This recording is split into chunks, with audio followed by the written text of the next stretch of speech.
Bezos. Rachel Ivy Young, ladies and gentlemen. Very fitting because today we are recapping this week's Real Housewives of Salt Lake City episode. They are on vacation, these ladies. This is the second episode where Lisa Barlow, she is showing them where Vita is made. I am going to show you where Vita is made. And it's another really great episode with so many little intricacies. Mary Cosby is thrown back into the mix. Bronwyn reveals information she doesn't need to reveal this early on in her housewives' career. We get a potential infidelity from the Todd fathers. Say it ain't so, Todd. It's almost like you're a man on Bravo, or kind of just a man. I don't know if you guys watch What Happens Live afterwards. Bronwyn was the guest, and Todd's in the front row, and she was like, I can't believe you had us on the week of this episode. I'm like, that is so awkward. And Todd was like, I haven't watched the episode yet. And I'm like, oh my God, Todd, run. Very interesting. How are you guys doing? Are you good? Listen, I want to talk really quick up top. Last night was the Jeff Lewis Chumpmas Spectacular, their holiday show. And Jeff gave me the honor of being able to moderate the show. And I've talked about it, I think, a lot of episodes over the last month, and I was very nervous because that's just how I'm just a bundle of nerves 24/7. It's never going to change, unfortunately. But I think it went okay. I don't, it's so hard. I'm trying to relive the experience. It was just such a whirlwind, and there was so much. I know this sounds crazy, but there was a lot of prep that I did going in. We had a whole family segment with Jeff and his dad and his brother and his brother's wife Carrie and Jeff's dad's wife, and it was just such a cool segment. I talked to his family. And had so much information on his family and how Jeff Lewis grew up. I could write a book on Jeff Lewis's family. We barely scratched the surface on all of the information I had gotten. And I'm like, we need to do another one of these at some point, or like a podcast, because it was so funny and interesting. And then the first segment was like the chump segment with Carrie Lewis and Zach Noe Towers and Shane and Jeff, and audience questions. Kelly Dodd and Rick Leventhal were in the crowd with mics for Q&A. I met Kelly and Rick. Rick Leventhal after the show said, "You're really good at this. You're really good at this." And I was like, well, he's a broadcaster. He's a newsman. So I thought that was a nice compliment. And I talked to Kelly. I've never met Kelly before, and I was a little nervous about that. And Kelly, because I was like, so she said she doesn't watch OC. She's like, no, I don't watch OC. I'm like, don't you do a daily show? And she's like, no, I don't watch that. But it had come out that night that Alexis Bellino revealed that she has not been asked back to Real Housewives of Orange County.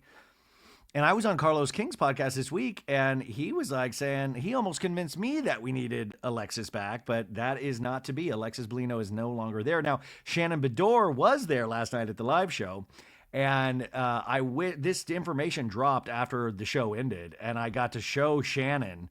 I was like, Shannon, what just came out? And I was like, this is iconic. I get to show Shannon that Alexis Bellino is not coming back to OC. But Shannon was like, no, I already knew that. I was like, okay, well, that would have been a real cool moment. But Shannon was lovely. At the very end, she gave me a really nice compliment that I will keep to myself. I will not share that with anyone, but it was very special for me. And it is interesting to be in the wild with some of these people. And I've learned my lesson, like with Vanderpump Rules and stuff, is that you never want to get too close to any of these people. They are a breed unto their own. They are a very special breed. But at the same time, it's really nice when you get to talk to them or get to ask some questions that you were wondering about the show or something. But you also realize, and this is what's so tough about meeting these people, is that when I go hard on somebody, or I think something's comedic or something that it sometimes will hurt their feelings.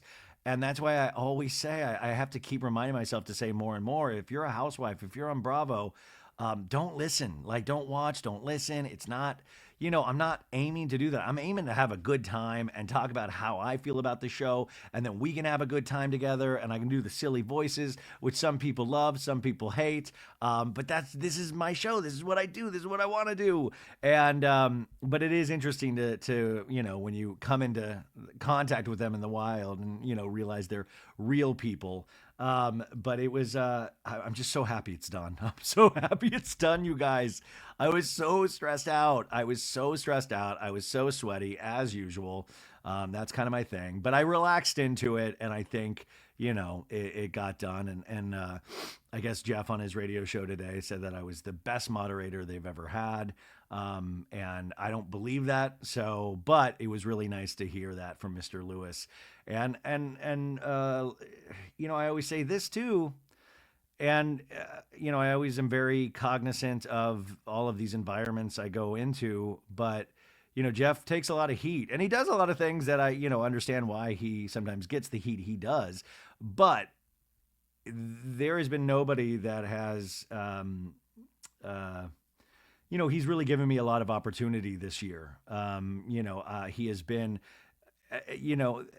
I don't think people realize that when you're in a situation, he truly does try to help you. And there's a kindness there that I don't even think he would ever want me to talk about or even want me to mention, because I think he would really dislike me for it.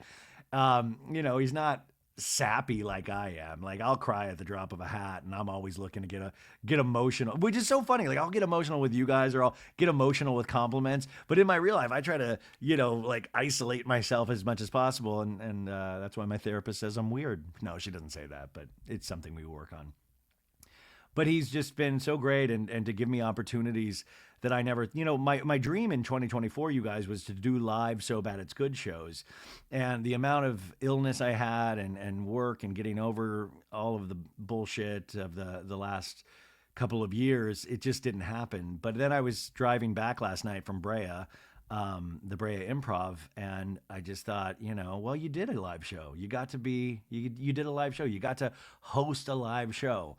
And that was really special to me. And it might not mean a lot to the people out there listening, but for somebody like me who is trying to do the things that I'm trying to do, these are real goals of mine. These are real things that are real dreams. And so, I think, Jeff, it's so funny. He's sometimes cool as a cucumber. And I think he, finished the show and he's like, okay, on to the next thing. And I sit there and I'm just like, wow, look at it. And it's because of you guys. Like, remember, Jeff even said this last night about his radio show and the chumps out there. And I know that we had a lot of chump listeners and chump baddies 2025. Let's go. But it is, don't worry, we're going to get to the funny stuff in a sec. It really is because of you guys. Where I'm at is because of you guys. Like, I could always do this. I was talking into a mic when nobody was listening. And maybe I'll talk again in a mic when nobody's listening again. But right now people are listening or watching. And I know what that means. And this relationship that we have, I don't take that lightly. And that's why I try to show up for you guys as much as possible, to try to add a little levity or just anything to your day. Because, man, wasn't 2024 hard in so many ways? Wasn't it hard? And I think, when we can commune like this and we can talk about these crazy shows and these crazy characters and try to derive some kind of meaning in our own lives from them, well, that's special. And we got something special here. So thank you for being a part of this. Now, don't worry, we're still going to have new episodes throughout the week next week. It probably won't be as intense. And Beverly Hills, remember, is off for the next 2 weeks. And so is Salt Lake City. Salt Lake City is not on next week. Could you imagine them airing it on Christmas? Which actually kind of, here's a nerdy story about me. I remember when I was a kid, I was really into Star Trek. Of course I was. I was like Star Wars, Star Trek. But Star Trek really had my heart for a second. And I had to have been I got 11 years old. And I remember I had this vision in my head that I was like, wouldn't it be cool, Mom, if we watched Star Trek 3, Star Trek 2, The Wrath of Khan, and then Star Trek 3, The Search for Spock? What if we had that on in the background while we were opening gifts Christmas morning? We never watched TV during Christmas, but in my head I was like, wouldn't it be the best if we were watching Star Trek 2 and then maybe keep Star Trek 3 on. And it's like, opening gifts wouldn't have lasted 2 movies, but I remember that being a thought. And my mom, I remember just being like, you could tell she was like, no, what are you talking? Like, no, we don't even have those movies on VHS. What are you talking about? Like, no, I don't know. Anywho, happy holidays, folks. Are you guys good? Are you hanging in there? Obviously, I'm going to be traveling back to Arizona tomorrow, driving back to see Dad and everybody. And you guys might be traveling right now, or you might already be at your family's place, or maybe you've got the greatest gift of all. You're spending the holidays by yourself or with, your own family, and you do not have to maneuver outside of your own homes. And that, congratulations to you. You won the lottery. But I'll be traveling back tomorrow. Don't worry, we'll still be working. But traveling back, excited about that. And I'm excited to talk to you guys about Salt Lake City. We will be doing a pop culture roundup for Monday, so don't worry. We'll catch up on all the news stories because there's a lot, man. Peter Thomas from Atlanta is going to go to jail for tax evasion. We have that. We have so many news stories popping out there right now, and we'll catch up on all of them, including James Kennedy. Bravo, we found out somebody said that they did a investigation on James Kennedy like a year or so ago, and they came up with nothing. So they allowed him to still be on the show. I'm sure we will talk about that as well. But let's just talk about these Salt Lake City ladies. Let's find, we're only 30 plus minutes into the show. Let's get into the recap, folks. Like I said, if a holiday gift you want to give me, a 5-star review on Apple Pods and Spotify. Baddies, if you are listening, my Patreon group, holiday cards are being sent out. Maritza is doing that all right now. So you should be receiving those hopefully before the holidays. And, we're in the holidays, but hopefully, before Christmas. And there was something else. Oh, yeah, I'll be doing a Patreon episode after this, just with some more Jeff Lewis stuff from last night. And okay. Did we get everything? We got everything. We're good. Okay, let's go. One quick. They did this VIP meet and greet before and after the show, and there are so many people that listen to this podcast that were there, and I had so many amazing conversations. There was this one girl, she's a Patreon member. I'm blanking on her name right now, and I feel so bad. What's her name? I should, I can find this really quick. Can you hold on one sec for me while I find this? We'll find it. I know it's right here somewhere. Okay, you know what? Oh yeah, here we go. What's her name? Chelsea.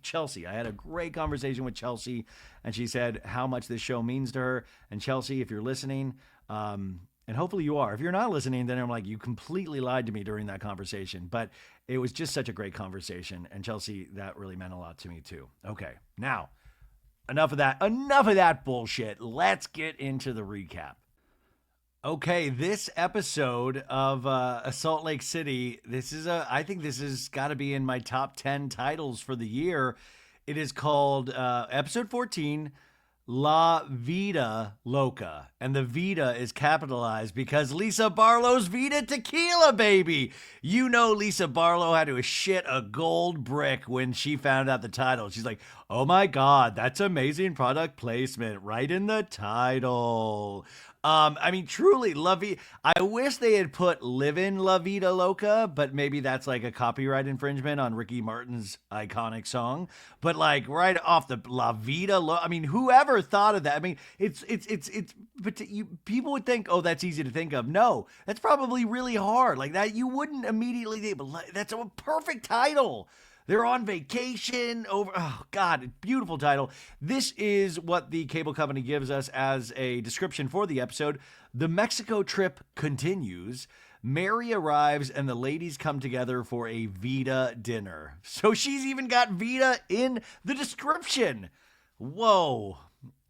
Christmas is coming up, Lisa Barlow, right now. And thank God Mary Cosby has made her way to these ladies. I am so thrilled that she is there. She was missed on that first day, but she is there. And don't worry, we have a scene with Mary Cosby, and her son, which is highly emotional. And that's what just to remind everybody. And I think what we love is this show can have those insanely funny moments, but then it'll kind of bring you back to reality of some very real issues that these ladies are going through.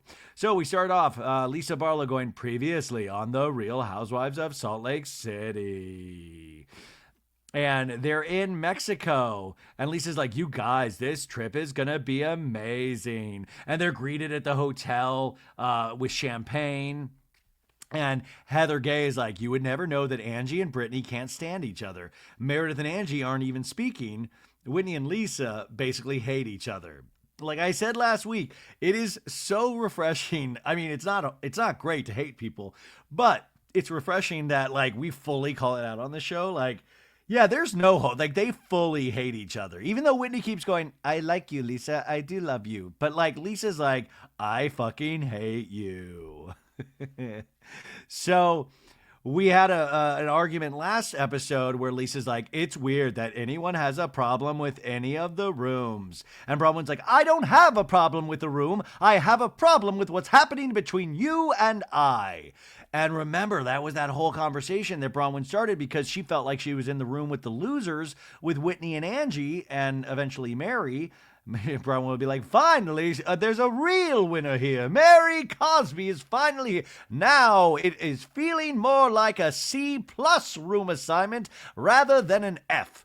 Now, I feel like all of these ladies, any room would work, but Bronwyn was really upset because she says she's known Lisa for 10 years, and this is one of her really, really good friends, so she wanted to be in the Lisa Barlow room. And then the other conversation we had, which we see a clip of from last week's episode, where Brittany Bateman, said, you slut-shamed me, Angie. And Angie's like, I slut-shamed you? I'm Greek.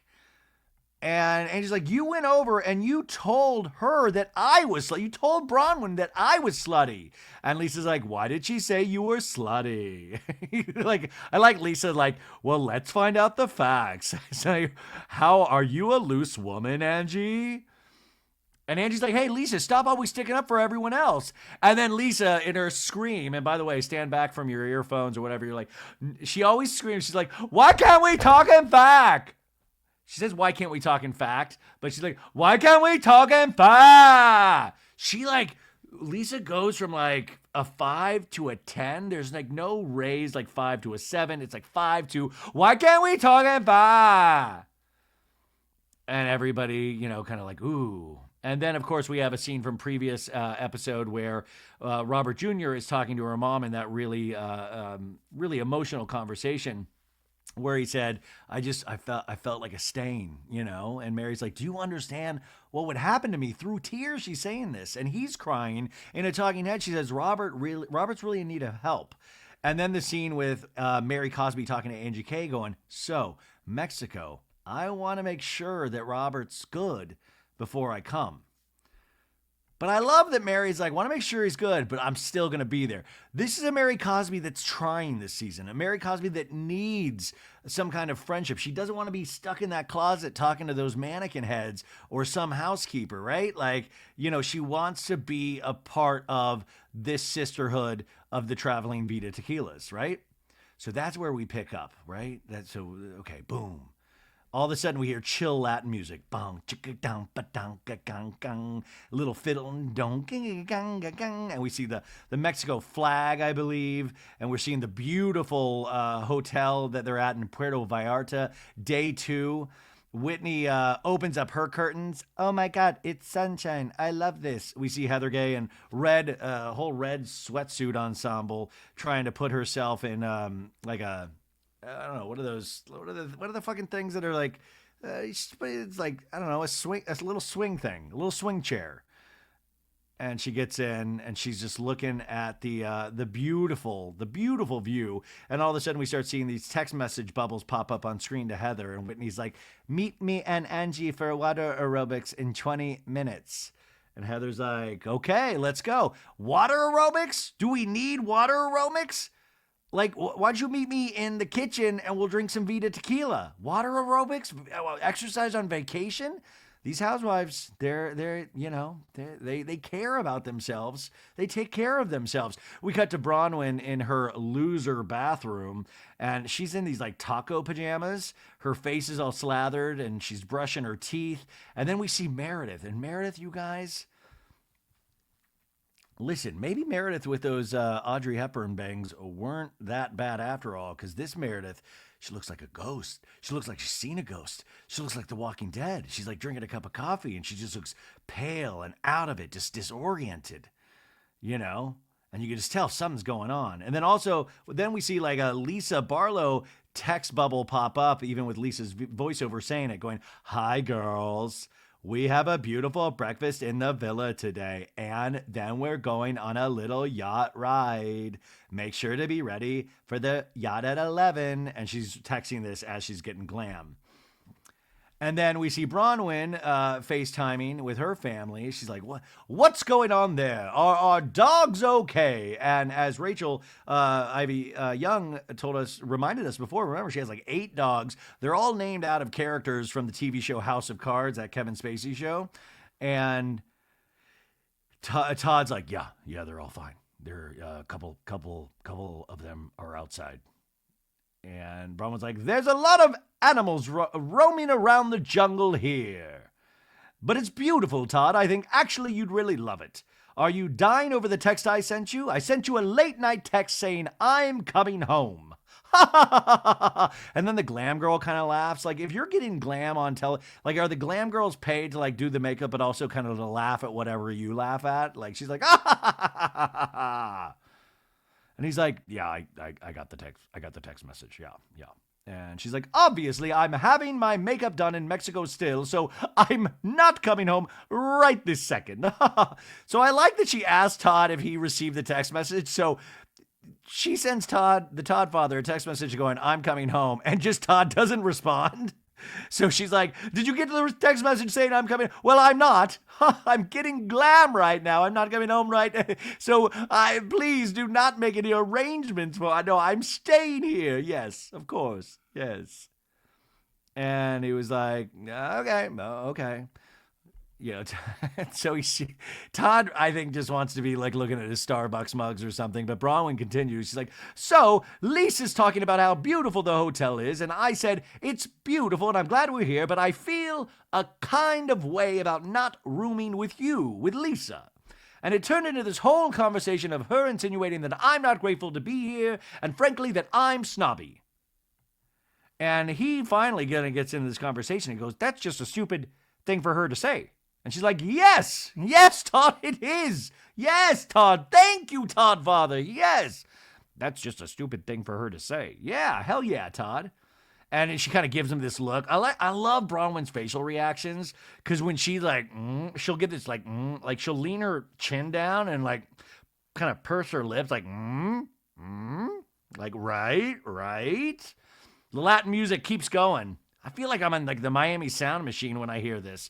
All of a sudden, we see Whitney in a bikini, Angie and Heather walking out to the pool. We've got a man there to help them with water aerobics. He's like, ready for the water aerobics? And they're like, yeah. He goes, excelente. And Heather's like, is this going to require a lot of stamina? And he's like, yes, exactly. A lot of energy, yes. Whitney in a talking head goes, every family vacation we go on, Justin makes the entire family do water aerobics. And we see home video of the Whitney and Justin family doing water aerobics. Like, what an interesting, this is almost like a Clark Griswold vacation kind of thing. Like, well, we got to hop in the family van and then we're going to go do water aerobics. Like, Justin is insane about it. He makes us do water aerobics. He's a maniac about water aerobics. So we see Justin just like bumping up and down. You know, Justin's like, I wish John Barlow could be here. We could do some water aerobics, work up an appetites for some smashed taters, and just be men. But he's like, yeah, he likes to do it with all the retirees. It's actually a great workout, and it's really easy on older joints. How dare, first off, I almost, like, that's how narcissistic I am. I'm like, gosh, she's talking about my joints right now. She knows that I have old joints, but she's actually, it's kind of like, it's making fun of Justin, but it's also kind of making fun of these housewives. Like Heather and Angie K have old joints. Because then she immediately goes, so I thought Heather and Angie would love it too. Woo! A little snark, a little Whitney undercover snark there. I love it. Anyways, the ladies get into the pool, and Heather's like, "Andale, let's go. Andale, I'm the funny one. Yeah." And Angie's like, "Let's go, Mia Corazon. I'm Greek." So he's like, "We're going to start jogging, and you're going to have to follow me." And so we see the ladies jump, bopping up and down, and then they're counting in Spanish, like moving like uno, dos, tres, like moving up their arms up and down. Cuatro, cinco, seis. And then Whitney in a talking head says, "Angie has zero rhythm." Angie, I love this. Like Angie, I didn't think it looked that bad, but I guess it's reminiscent of that episode of Seinfeld where Julia Louis-Dreyfus dances at that company holiday party, and she's like, "Ow, bad man, ow, ooh, bow, I love this. Just adds to the legend of Angie K. Is that, I mean, Angie K has turned iconic this season, but also iconic. It's also iconic to potentially have no rhythm, but to participate joyfully. She's participating joyfully, right? And Angie's like, "I could get into this." And talking to Angie says, "It's really hard. The pressure of the water and the movements. It's just hard." And she's like spinning her. She's like has an airplane, like both her arms are out, and she's like, "If this is how getting older is like, I just don't see how I'm going to survive or stay fit." "Oh, Angie, you're going to be fine." She's like, "I don't know how I'm going to stay fit in a nursing home. This is hard work." And Heather's like, my arms are aching. My back's aching from doing receipts, proof, screenshots, timeline again and again and again. They're going to put it on my gravestone." And then he's like, "Move your fingers." I'm like, "Oh, finger exercises? Now you've got something that I'm actually probably good at. Like, I can do finger exercises. Yeah, totally." And Whitney's like, "It changes the muscles. You've got to change." "No, it changes the muscles." Anyways, they're having fun. Heather in a talking head goes, "When you move the finger, it changes the muscles." And then she's doing it in the talking head, and then immediately does middle fingers, you guys. Did you see what she was? So funny. It was so, I just laughed. So funny. Middle fingers. Anyways, the ladies are now tired, so we're finally potentially going to get an actual conversation, because that's how these shows work. We do some sort of activity that the audience doesn't really need to see, but it all leads up to some conversation that we have at the location of the said event, right? So Heather's like, "I'm exhausted. My arms are aching." Everyone's like that. And Angie's like, "The water kind of takes the pressures off the joints. Is that the whole point? Right?" And nobody says yeah or no to Angie, or like kind of like, Whitney just goes, "Speaking of pressure, how about Bronwyn last night? How about that, huh? Like, I felt bad. Just because it's hard to see one of your friends defeated like that, And Heather's like, "Honestly, Whitney keeps going, "Because we've all been in that position." And Heather goes, "I felt bad for her when she was talking about like the dog bites and how Todd wouldn't even come to the ER." And I was like, "Wait, what?" And then we flash back to that because we didn't get to see that last week's episode. And Lisa Barlow in this last week's footage that we didn't get to see is like, "Were you in shock, Bronwyn? Or were you screaming and crying?" And Bronwyn's like, "No, I called Todd and he wouldn't answer the phone. So I called his assistant and I said, 'I'm going to the emergency room. I think I'm losing my arm. You need to get Todd out of his meeting.' And then he called me back and he was like, 'I feel like it's just a scratch. You're going to be fine.'" And you can see Heather Gay's, like, she has the Zoiks face, like her jaw's fully unhinged, like mouth wide open. Like, "Oh my God, what?" And Brown was like, "And then Gwen, my daughter, went to the emergency room with me and she FaceTimed him and he was like, 'Oh yeah, that's not a scratch. That's pretty bad.'" And Heather's like, "It is not a scratch. And I am very heavily invested in potentially the downfall of your relationship." So back in this scene, Heather goes, "They had to show him a FaceTime video of her wounds to get him to come." And like Lisa described their relationship as like, he's obsessed with her. I have not seen that. Like, I think he's kind of mean to her. He dismisses her. So this is interesting, right? Like Heather really has taken a little shine to focusing on Bronwyn's relationship with the Todd father. And, two things can be true at once. I believe this is an older man, a successful man, that probably is used to getting things the way he wants them. But he can also be, I don't know, you guys. I keep wanting to defend Todd, but from the show's perspective, the edit obviously doesn't make him look great, and Bronwyn's stories don't make him look great. And we do see that Bronwyn seems to be the one obsessed with Todd. And I don't mean obsessed in like a crazy, like, I love counting crows kind of obsession. Like I don't mean that. But it just seems like she obviously needs his constant approval.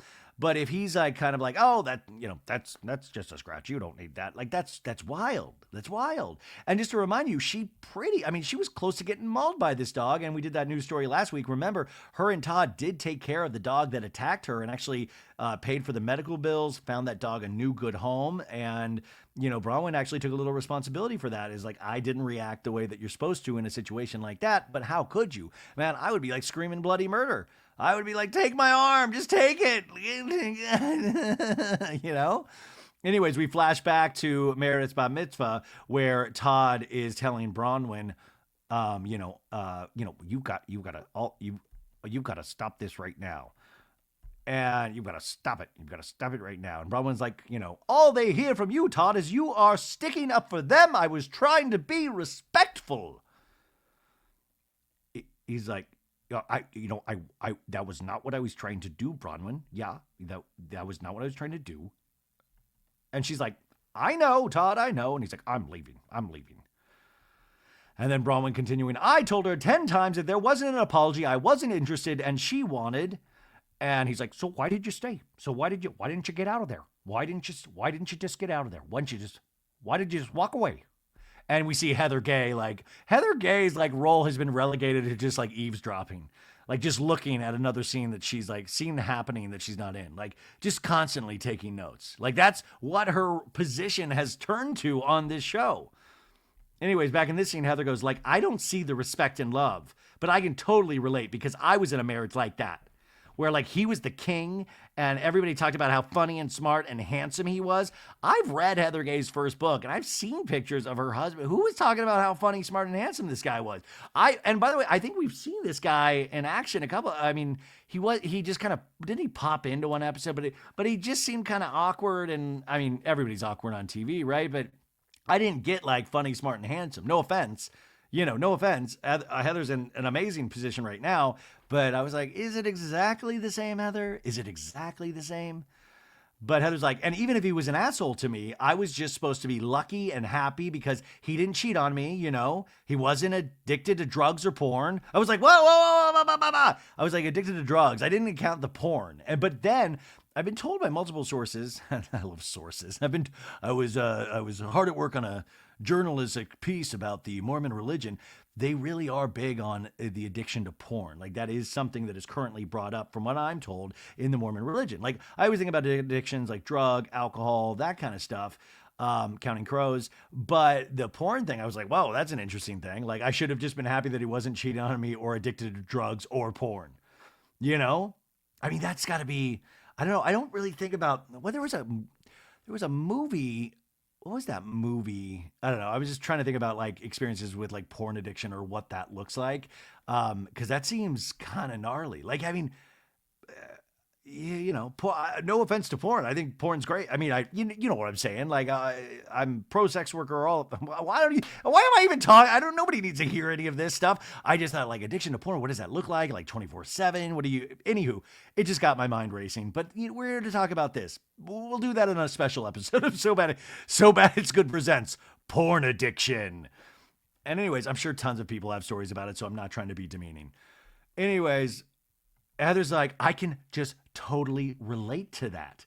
But like, there's something that makes me feel, Whitney, really sad for her. And Angie's like, I too, as a Greek woman, feel sad for her as well. Heather in her talking head says, I still carry a lot of the wounds from my marriage. I put myself in the back seat.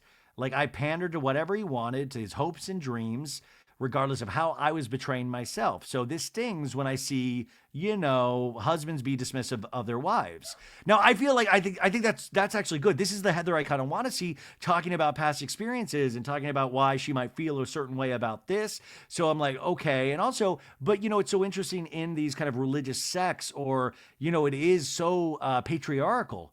I mean, we obviously live in a patriarchal society, and it's so amazing to see, things chip away a little bit over time, even though there's a big, contingent of people that want to see the patriarchal society like be stronger than ever. Like, to like, hey, women shouldn't be working. Hey, women shouldn't be listening to this goofy guy in a podcast. Women got to be in the kitchen, barefoot and preggers. You know what I'm saying? There is still that contingent of thinking like this man's got to be this and a woman's got to be this. And I find that interesting because this was a very real experience to Heather in her past. And so I guess even people like me, you got to give her a little leeway of, the experiences she's gone through in her life and realizing that she can be the head, the driver in her own life. She can be the one calling the shots for herself. But remember, it's like anything new. It's bumpy, you're not going to do it perfectly. She has been used to living by a code of ethics, a code that this religion put forth for her. I mean, I'm just going by what she has said. I mean, whether that be the real truth, but it seems like it is.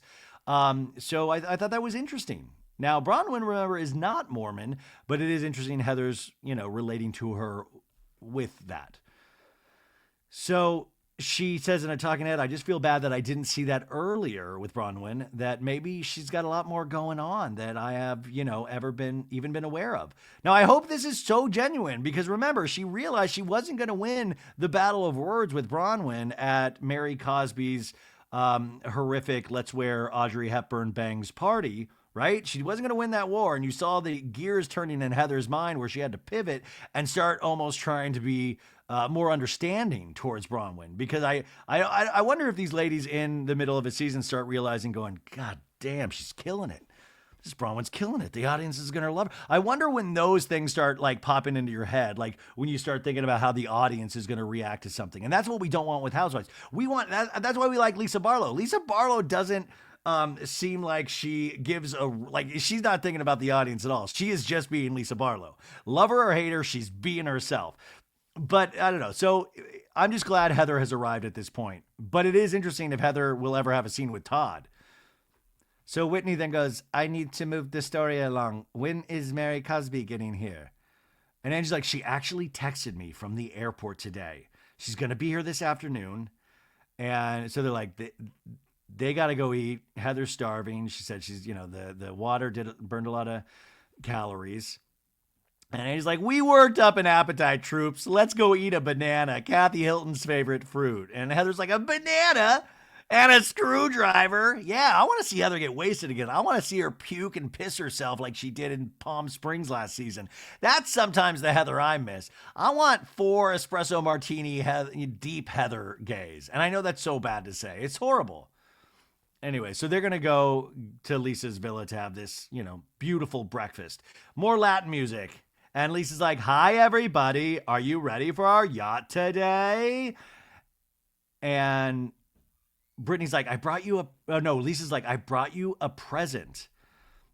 And like, I got you a present. And Angie's like, oh my gosh. Oh, wow. I see Vita bags. And we see all of these bags that say Vita only. And it has the Vita Tequila logo. And they're packed, I'm sure, with like Vita goodies, like Vita sleep masks, I'm sure, or like, Vita notepad, Vita journals, and like Vita bubble gum, and like, Vita oil, it's probably everything Vita. You can just slap that Vita logo on that. So remember, Bronwyn last week brought those passports for the ladies that Lisa Barlow got not upset, but it was like, why did you do that?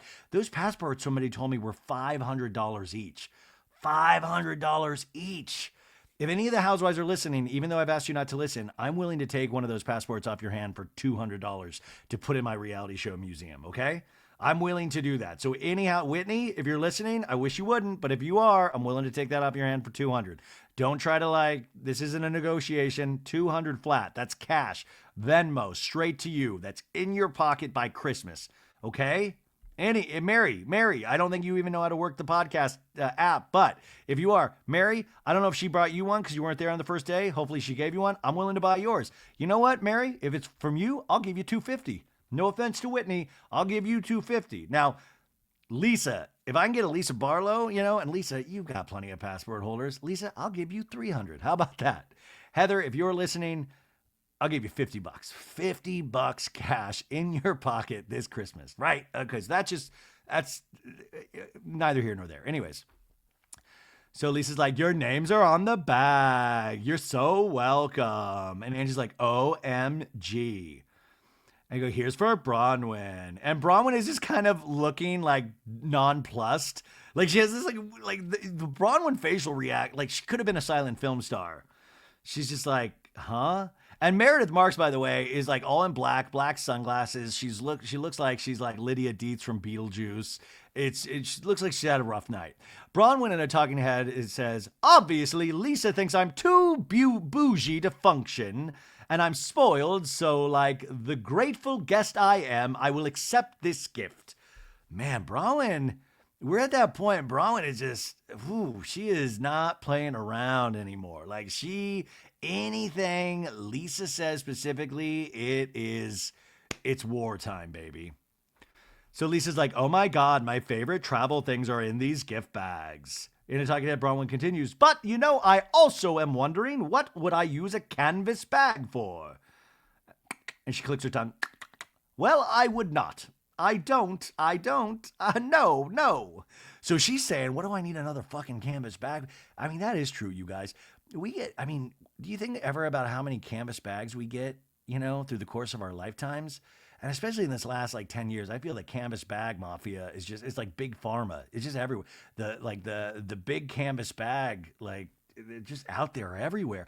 And then it's a funny thing. I was looking for a canvas bag last night. All of a sudden I couldn't find one. I'm like, we have to have 50 fucking canvas bags. And then they just disappear.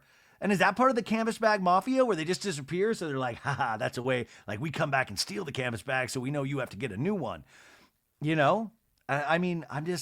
I've gotten so many free canvas bags over the course of doing this show. I mean, they're kind of like, I have the Jeff Lewis one. I just realized I could do a whole other hour just on canvas bags, but we can't yet. You know what? That'll be another special episode in the new year. We'll do the porn addiction one and we'll just do a full hour on canvas bags. But we got to get back to these ladies because they are hopping into a Sprinter van, our favorite mode of transportation. If you are a housewife, I will always remind you, one of my dreams in 2025 is to own a line of Sprinter vans that I can then rent out to Bravo that will be equipped with cameras already, and they'll be rolling 24/7. They will never shut off.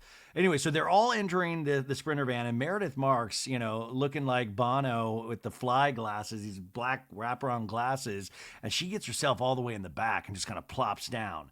And then Bronwyn's chair, I guess, will like kind of recline a little bit. And Heather's like, Bronwyn's chair reclines. And Lisa's like, why does my chair recline? Make mine go back.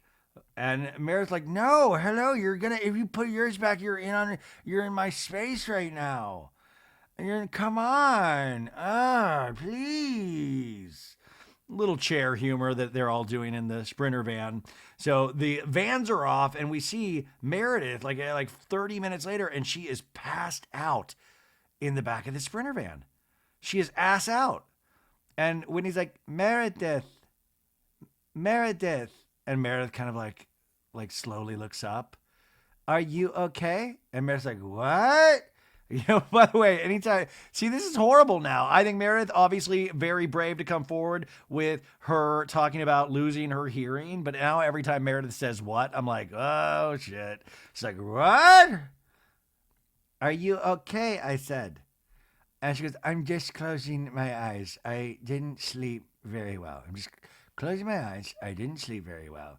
I'm just resting my eyes. My mom would used to do that in the movie. It pissed me off. You go to a movie with my mom and she would like fall asleep. And like, that's one of my big no-nos is don't fall asleep, especially if you go to a movie theater. Cause I'm like, what are we doing here? You sometimes realize that people don't take movies as seriously as you do. And you're like, they probably like live a normal life where they don't care as much about movies, TV, and music as I do. And it's an obsession. And, mom's like, no, I'm just resting my eyes. No, you're not. You are Adam. You will keep your eyes open. He's like, I didn't sleep very well. And there's a pause. And Brittany is looking at Meredith in a talking head. Brittany is like, I'm not surprised that Meredith is exhausted today. And then we flash back to earlier this morning and Heather having breakfast with Brittany. And she's like, so how are you doing this morning? And Brittany goes, I woke up in the middle of the night to the sounds of Meredith crying and throwing up. And Heather gives the concerned face. What? And she's like, throwing up. And Brittany's like, she was definitely throwing up. I have heard Jared Osmond throw up. I know what it sounds like. Yeah, throwing up. I like Brittany's like, I am an expert on the sounds of throw up. Yeah. Talking to it, she goes, I don't know what's going on with her, but there's something off.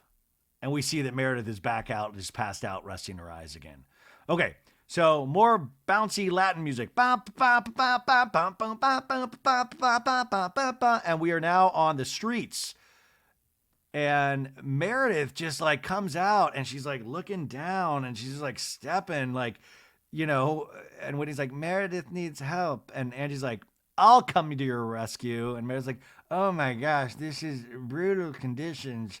Walking on this road with these, and she like, it's wild. I'm like, what is going on with Meredith?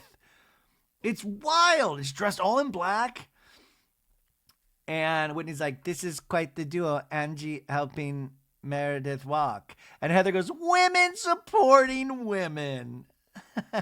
And everybody's clapping that, that they're helping Meredith walk. Meredith's losing her hearing. She can't walk. I am concerned for Meredith, folks. So now we're on the dock and we are going to have a boat for the day, a yacht. Sophia is our one of our deckhands, and the boat is called the Best Day. And Heather's like, because we're going to have the best day. Yeah. And Heather's like, yacht life. I can't believe she didn't start imitating Countess Luann. We got the yacht. We've got the yacht. We've got the yacht. Which, by the way, I was talking to Michael Beck last night, who is a producer on a lot of these Bravo shows. And he was telling, he worked on the season of Roni when Luann had, which, by the way, we're coming up on the anniversary of Luann's arrest. Remember that Christmas where we woke up and we saw Meredith's mugshot, which is iconic now, but back then, and now in light of all the Karen Huger stuff, just horrifying. And remember, all the shit Countess Lou, which, so by the way, Karen Huger needs to take full responsibility. And I'm really scared Karen Huger is going to serve some form of jail time. Really. But what she needs to do immediately, Karen Huger, is take full responsibility for her actions and apologize, and realizing how many people get hurt in drunk driving accidents. Thank God nobody was hurt. Take a page from Shannon Bedore. Honestly, look at where Luann now is to where she was. Karen Huger can get back, but my God. I mean, and just watching those videos, I didn't play the audio the other night because I didn't have it in me. It was just so heartbreaking. I mean, weirdly funny if you wanted to look at that angle, but then you think of just how much that could have gone even more sideways. It was like, dude, I can't even believe you fought this at all. Can't believe you fought this at all. That is insane. And now I'm wondering if Bravo is going to use any of that footage in Potomac next season. Because as a producer, I think your choice is, you have so many hard decisions, right? Because you realize for the good of the show, but you also care about these people as well. But you also know, if I put in that thing where she talked about being Thomas Jefferson's concubine, or when she's name dropped Andy Cohen to the police officer in the front of the van, she's like, I know Andy Cohen calls me the Grand Dame. I don't even know what that is. It's just, and there seemed to be hours of footage of Karen Huger all of a sudden. I'm like, we can't find out these alien drones at all in Jersey, but we have full coverage of everything Karen Huger did that night. So anyways, but this is all about the yacht, but just, I can't believe we're coming up on another anniversary, but look at Luann now. So congrats to Countess Luann. So when he's like, let's get this party started on the yacht, and drinks are being made, and, that little rattle of the drink glass, and Heather's like, that's the sound we like to hear. And we see Angie K in the back kind of clapping like she's shaking a glass, but we now realize Angie K doesn't have any rhythm. So it's actually now really funny watching it again. She can't really keep the beat. And Lisa's cheersing with her Vita tequila drinks, folks. Here's to the best day ever. Here's to Vita, sponsoring the best day ever. And she's like, can we have music? And so the boat horn blares, and people are just loving yacht life, right? They're on the water. And everybody, it's that fun part of the Housewives where everybody's acting like they love each other. Woo, woo! Lisa's like, shimmy, shimmy, shimmy, shimmy, cocoa bop, shimmy, shimmy, rock. And then we see in the background Meredith all in black just sitting on the yacht. And Bronwyn's right next to her. They both don't look great. Angie and Lisa and all the rest are like happy as hell. And Whitney's like, let's get a group picture. And Mary's like, no, I don't need to break my ankle. I don't need, I'm good. I don't need to do that right now. All right.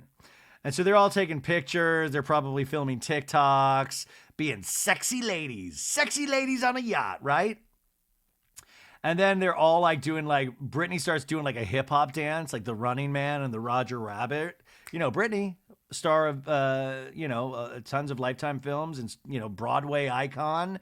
And she's like fully doing it like hip hop, you don't stop. MC Hammer, you can't touch this. Down, down, down, down, down, down. And then Heather starts doing Irish clogging. And so now it's like turned into like solid gold. This is like a dance, but everybody's like, yay, river dance. Bronwyn says, my dancing is horrific. Like I have no moves, I have no rhythm. And we flash back to when they were in Milwaukee at Trixie Mattel's bar in Milwaukee, which, by the way, I got to meet Trixie at Kathy Hilton's holiday party, and it was great. And by the way, he was on an episode. I always blank on Trixie's actual name because I just think Trixie Mattel, but he was on an episode of the FX show English Teacher, which I loved that show this year, and he's great, fantastic actor, man.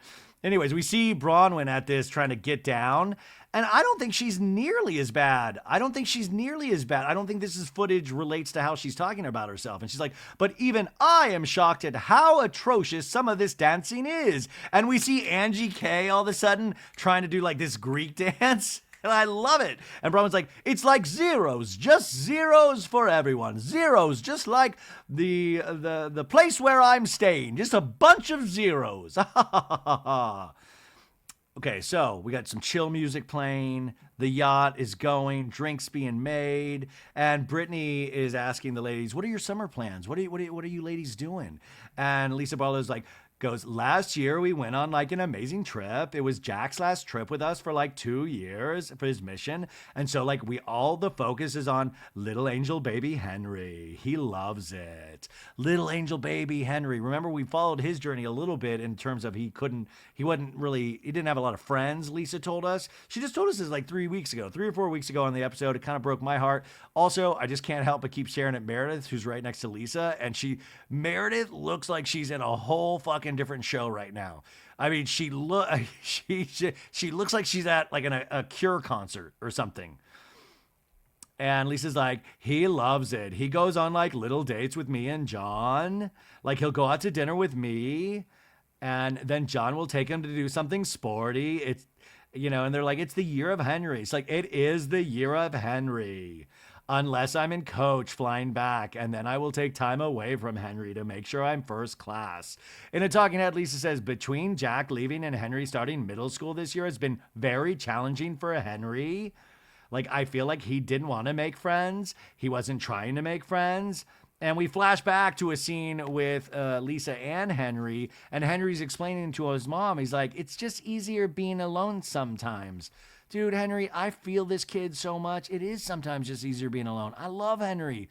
This guy is like sitting on the Fresh Wolf empire. Remember him and his brother had Fresh Wolf, that brand? Does it still exist? I'm a Fresh Wolf man.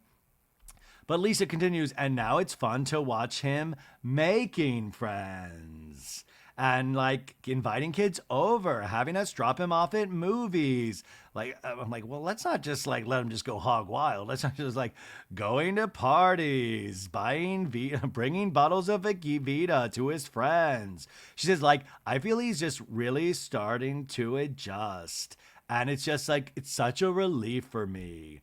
I mean, by the way, that is so beautiful. Honestly, like, that's what you want. Like, but I will say it's a little funny. I'm like, just 3 weeks ago, this kid didn't have any friends, and now we've solved the problem in 3 weeks. That's why the timeline of these shows are so wacky. I'm like, wait, in 3 weeks. I mean, like it took me years. It took me years. I was the kid like in elementary school. Me and my friend Lisa O'Connor, we were like losers. No offense, Lisa, if you're listening. I mean, we would just walk around the track on like at recess.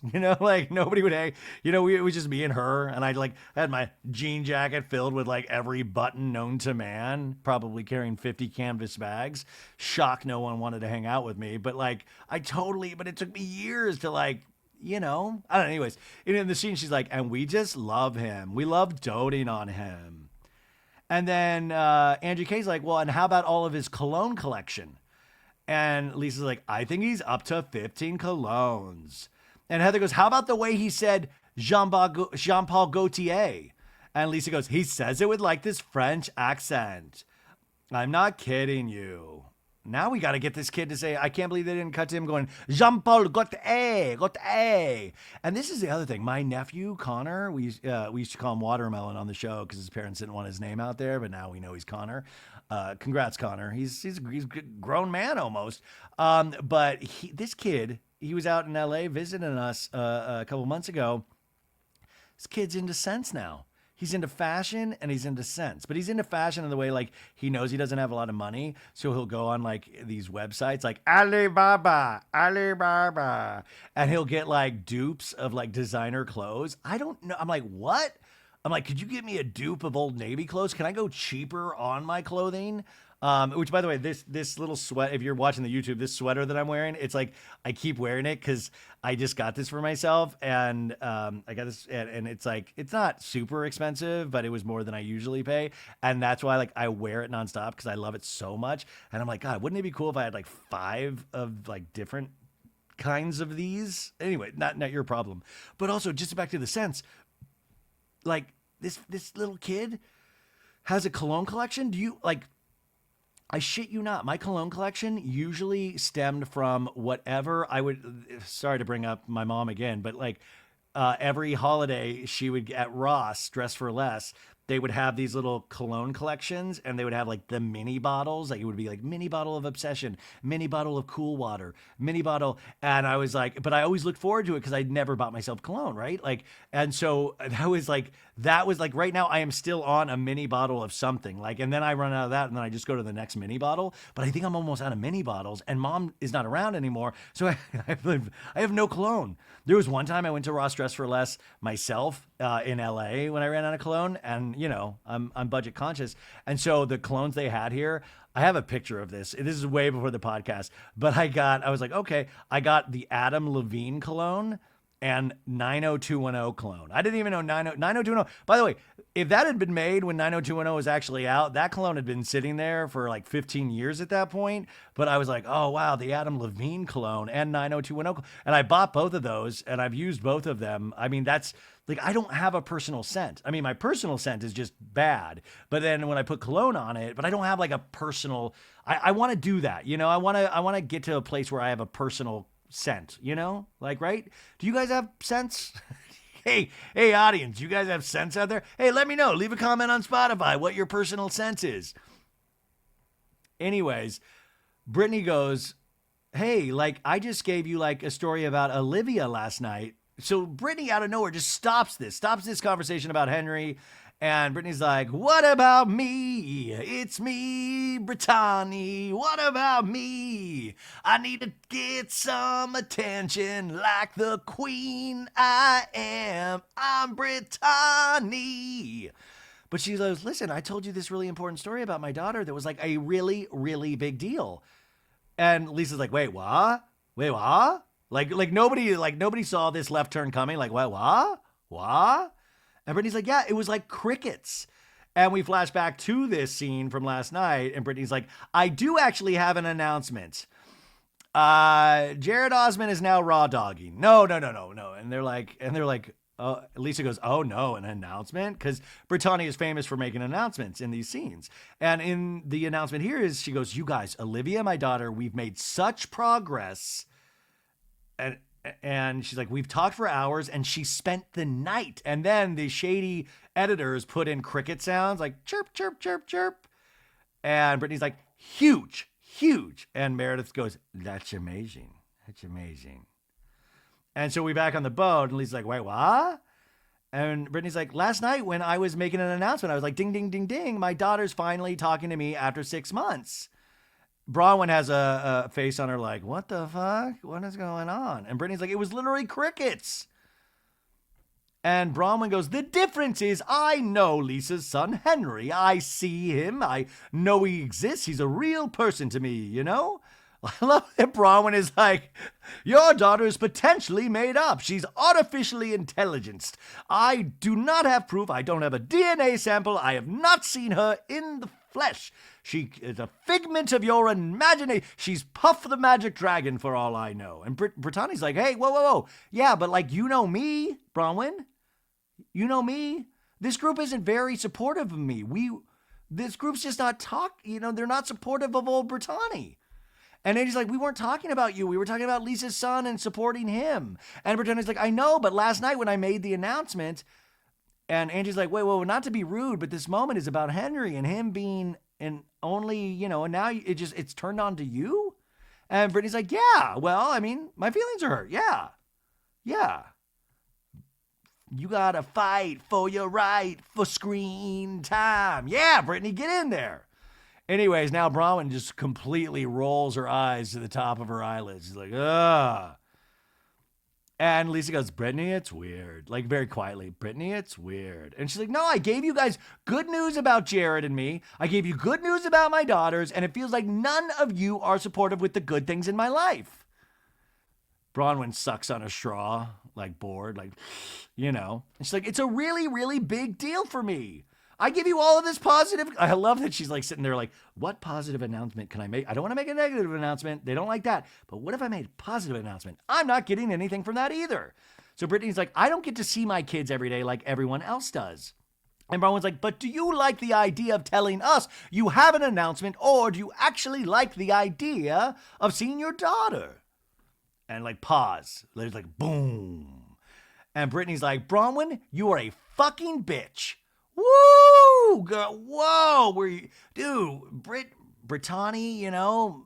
very, Mormon here. We are using hard language, folks. We are using the F-U-C-K word. And now everybody's like the Zoiks reaction. Zoiks, zoiks, zoiks, zoiks. Tense music plays. And Bronwyn looks down and just shakes her head. Shakes her head and sips at her drink and just shakes her head like, oh, okay. That's how you feel. Okay. So we come back from commercial and, Brittany was like, yo, you are a effing, how dare you, Bronwyn? And we get that line repeated and Bronwyn just takes a sip of her drink. And Bronwyn's iconic, right? So she's taking a sip of her drink after Bronwyn, you're a fucking bitch. And she looks at her drink and she goes, yeah. Like Bronwyn can be all like up here with her range. Like, I am talking at this range. And then sometimes she'll just go, yeah. And you see like there's a like a dark side of Bronwyn. Like, like do not F with Bronwyn. Like, yeah. Like almost like, what else are you going to say? Yeah. Like quiet power. Like, but there's a lot. I'm telling you, this Bronwyn is an onion, man. There are so many levels yet to be discovered. That's why I'm scared that she might be giving away too much personal information about her life. So Brittany's like, I get no support. What about me? And Bronwyn's like, you have anything to say? And Brittany's like, why are you the troublemaker? And Bronwyn's like, I'm not talking to you, right, Brittany? She goes, I'm looking at you, Lisa. Like, I'm not talking. I don't care. I don't care that you just called me a bitch. What about you, Lisa? And Lisa is stunned. In a talking head, Bronwyn goes, I guarantee you if somebody called Lisa a bitch and I was within earshot of that and I didn't stand up for her, we'd be talking about this, until I'm dead. We go back to the yacht, and Bronwyn goes, Lisa, we have been friends for 10 years. You have let this woman call me a gold digger, a trophy wife, a fucking bitch, a dumb bitch. And Lisa's like, what did I do? You're on a yacht. I gave you a tote bag. What did I do? And she's like, I can't be responsible for defending anybody. I will chime in. And she's like, you and I have had a private, and Braun was like, no, you and I have had a private conversation when I have said to you that I feel vulnerable. And this is what makes Housewives so good, you guys. It's hard to keep up with. They're all like talking over each other. It's a David Mamet play, like just lines on top of lines, like lines over lines. You have to watch it multiple times to really get the nexus of the scene.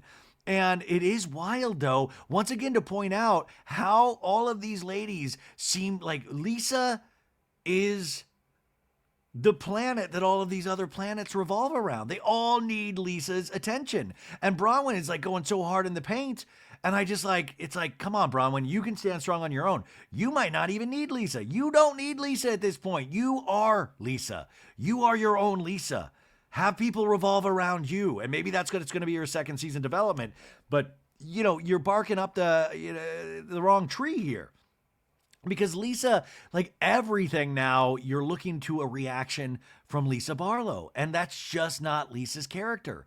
Lisa does not work that way. And so now it makes me more curious about their 10 years of friendship before the show. What did that look like? How personal did it ever get? We do know that Lisa loves wealth. We do know Lisa loves to be around that sort of thing. Was it a relationship that was built around like wanting to be around Todd because he was perceived as wealthy? Or was it a real friendship between two women? Like, how did that relationship get formed? So they keep fighting. She's like, I have said to you multiple times, I have taken you aside by myself and said, Lisa, this is bullshit. And Lisa's like, I have stuck up for you in every situation. Of course you have, Bronwyn says. Of course you have. And Lisa's like, no, but I am mentally fucking exhausted. I'm trying to be a great friend to you. There is nothing good enough. I'm also trying to throw a Vita-sponsored fucking weekend. There's nothing good enough. And Bronwyn's like, except when I tell you. And Lisa's like, and I'm like, it's always an issue. And she's like, and Bronwyn's like, I don't feel close to you. You don't fucking care, Lisa. You don't hear me. And Lisa just has like unhinged jaw face. What? And she closes her mouth and is just looking. And now everybody's looking at both of them. Angie kind of peers over at Lisa. A lot of looks. In a talking head, Lisa goes, Bronwyn, you are a big girl. I don't know why every time you're in a fight with someone, I have to be in a fight with them too. Thank God Lisa didn't say, you need to put on your big girl panties. It's just like, it's one of those words I can't deal with. I don't expect you to be in fights with everyone that I'm in fights with, or trust me, you would have no friends. And she laughs. Ha ha ha ha ha. Bronwyn continues, has anybody asked me a fucking question about myself? And Lisa goes, wow. And Bronwyn's like, really? From day one, I've been called two-faced, terrifying, not a girl's girl, a trophy wife, a gold digger. This is bullshit. And Angie's like, yo, hey, Bronwyn, I'm Greek. No, she goes, Bronwyn. The amount of things that have been said about me before anyone bothered to get to know me, you're finally showing. And Heather's like, and we never knew that before. Everybody's like, no, everything. By the way, now everybody's hopping in. When Brittany did it, everybody was just like crickets. It was great. But like they're like, oh, it's nothing about being a gold digger. And Bronwyn's like, if you wanted to even bother to get to know me. And Brittany's like, what about me? If anybody, Bronwyn says, had asked me, it's actually about the real shit I've gone through with Todd. How hard it is to be a stepmom. How hard it is for me to navigate being with somebody who is older and successful. And the infidelity that we have had in our situation. What? Oh my God, literally like Titanic. The boat just hits an iceberg. Oh my God, you see just dolphins like hopping out of the water. Like a whale's like, what the fuck? Like she fucking buried the lead. Usually these women will try to uncover infidelities in the other housewives' relationship. And Bronwyn's like, do you want to know something about me? There have been infidelities with me and the Todd father. Do you want to know what it's like to be with an older, extremely sexy man who collects Starbucks cups?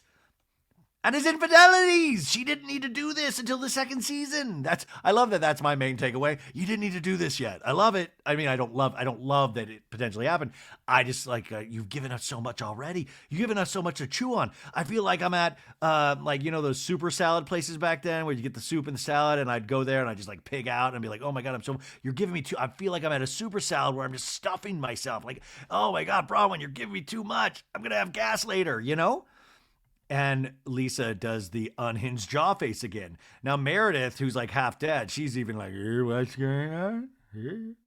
Heather has her mouth open and also wearing a Yacht Life baseball cap because Yacht Life. Whitney is silent and it's just silent. And Angie K goes, shh. What is it? Is that Greek for I'm sorry? Shh. And somber music plays. And Bronwyn does that pursing lip thing that she does. And Bronwyn goes, oh gosh.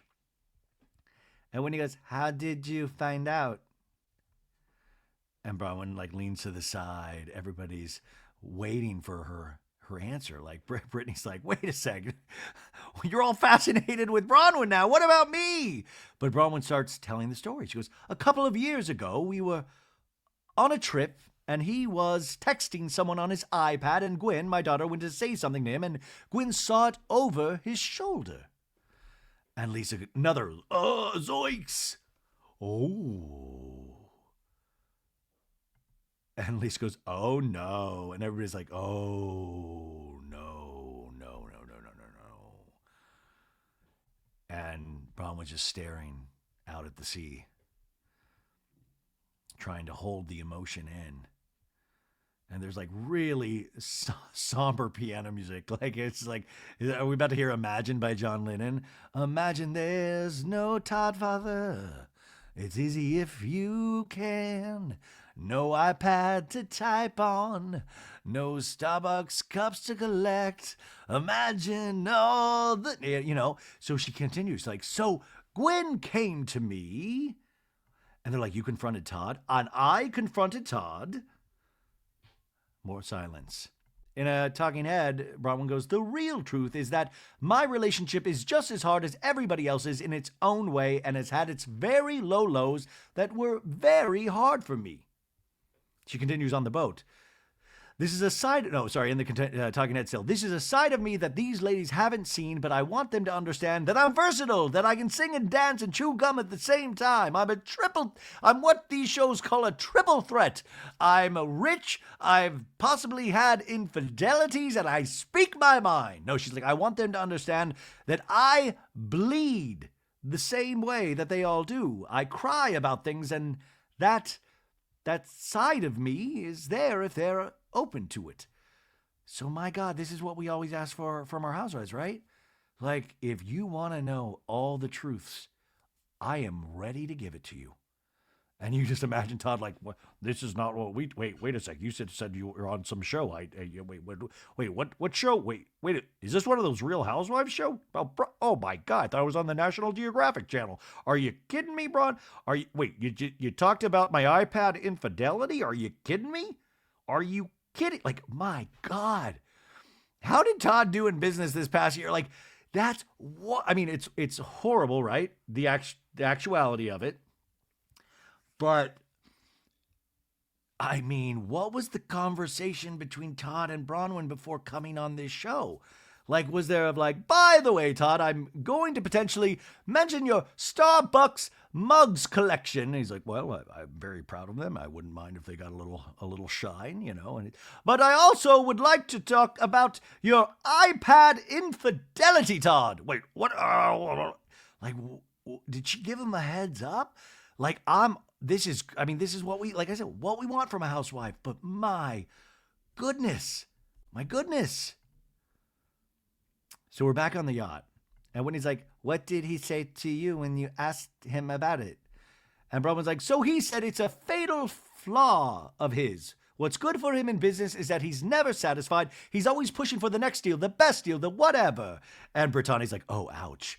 And it's hard to turn that off when you come home. You are always looking for, and Heather's like, did you say fuck you? It's not hard to turn it off when you come home. It's called marriage, Heather says. And it's fucking turn it off or you're going to lose your wife. Bronwyn's putting on her sunglasses back on. And Lisa's like, that would put me over the edge. And Bronwyn goes, it's not his fault. Everybody leans in closer. You're used to what you're used to. You like what you like, and everybody has to. And somber music is playing. She removes the sunglasses as well. Lisa in a talking head goes, this is like shocking to me. I don't know what happens behind closed doors, but like I've known Bronwyn for years, and all I've seen from her is how perfect her life is, how much she loves Todd, how good he is to her. So for me, I'm just like processing everything, and I'm like, oh my gosh, this is kind of hard to believe. So I was even wondering, like, hard to believe, like, you don't believe it, like she's making it up, or just hard to believe because you're like, you never in a million years could think of that. It's hard that our human brains, after we watch so many of these shows, we're like, wait, what do you mean? You mean you don't believe her? Or you don't believe, that, anyways. So Heather's like, did he deny it though? Did he say there's nothing going on? And Braun was like, he came back with a ring that had 5 diamonds, and he made me 5 new promises to match each of the diamonds on the ring. And Lisa goes, oh, that's nice. Okay, guys, problem solved. Yeah, I was like, okay, good. Okay. I was worried that there wasn't some sort of jewelry given, like, okay, 5 rings with 5 diamonds, 5 promises. Great. And what were the promises? Like less iPad time? What, like one of the promises, like I promised to let you do Housewives. Like that's wild. And I love that was the first thing. It wasn't like, yes, we talked about it. And he said, this is what's been going on and this is how he's going to fix it. He's like, no, I'm running out to Kay's Jewelers. I by the way, I know they don't buy any. I know they're rich, so they don't know what Kay's or Jared's is. But you know what I'm saying? But Lisa's like, oh my God, I wish John Barlow would be on the iPad more. I need new jewelry. Heather even shoots a look at Lisa like, what the fuck are you talking about? This is the Heather I like. Like, what the fuck? Like this is real. And Angie K's like, what were the promises? And Braun was like, it was 5 things he didn't promise me when we got married that he probably should have. I mean, what was it like? The promises, like, he's like, I'm gonna be a little tricker here, and I'm not gonna put down that I'm not gonna cheat on my iPad, so I'm gonna leave that out of the promises from the wedding, haha, and I'm gonna fool her there. I didn't promise it. So I like that it was like, well, he was right. He didn't put that promise in initially, so he's off scot-free. That and the diamond has led us to we're good. But all the ladies are still taking this in. Bronwyn says, Todd works 3,000 miles away from me 5 days a week. This is, by the way, why don't we maybe like 7 diamonds? Like, why 5? Maybe like 3,000 to do the 3,000 miles, right? Like now it's even sounding worse. Because you're like, this guy has like unfettered access to his iPad 3,000 miles away. Bronwyn's like, so there is always going to be a lump in the back of my throat that if I'm not super supportive, if I'm not super there, if I'm not super caring, if I'm not physically there, if a dog rips my body to shreds, it's not always going to be the same. She tears up, puts back on her sunglasses. I'm not always good enough at home, and then I'm not good enough with you guys. Ever. Monologue of the year, folks. True. But Brittany should be taking notes of like, oh shit, I should have really ramped up to talking about my daughter. Should have bought my daughter some piece of jewelry or something like that. But like Bronwyn, like she's a master storyteller here. Like Brittany, like you cannot. I love Brittany for totally different reasons. So Heather's like, I'm so sorry. I'm so sorry. When he's like, I'm sorry. You need to go on a healing journey, And then Meredith kind of wakes up. She's like, do you think that maybe he can't be that invested because you're guarded against him? And Lisa goes, that's a great question. Barbara Walters over there. Oh my, by the way, these are 2 horrible comments back to back. Do you think that it's your fault? Have you ever stopped to consider that it's your fault? Have you ever? No, but you were talking seriously here, and I just woke up from a little nap, and like, do you ever think that maybe, because you're so God? I think we're not looking enough about maybe how potentially horrible you are. And I think that's potentially what Todd is seeing as well. It's just a thought. It's just a question. And even Whitney's face is like, huh? What? Huh? And Bronwyn goes, no, no, no, no, no, no, no, no, no, no, no. In a talking head, Whitney goes, it's so cringy to me that Lisa and Meredith are choosing to, like, have Todd's side.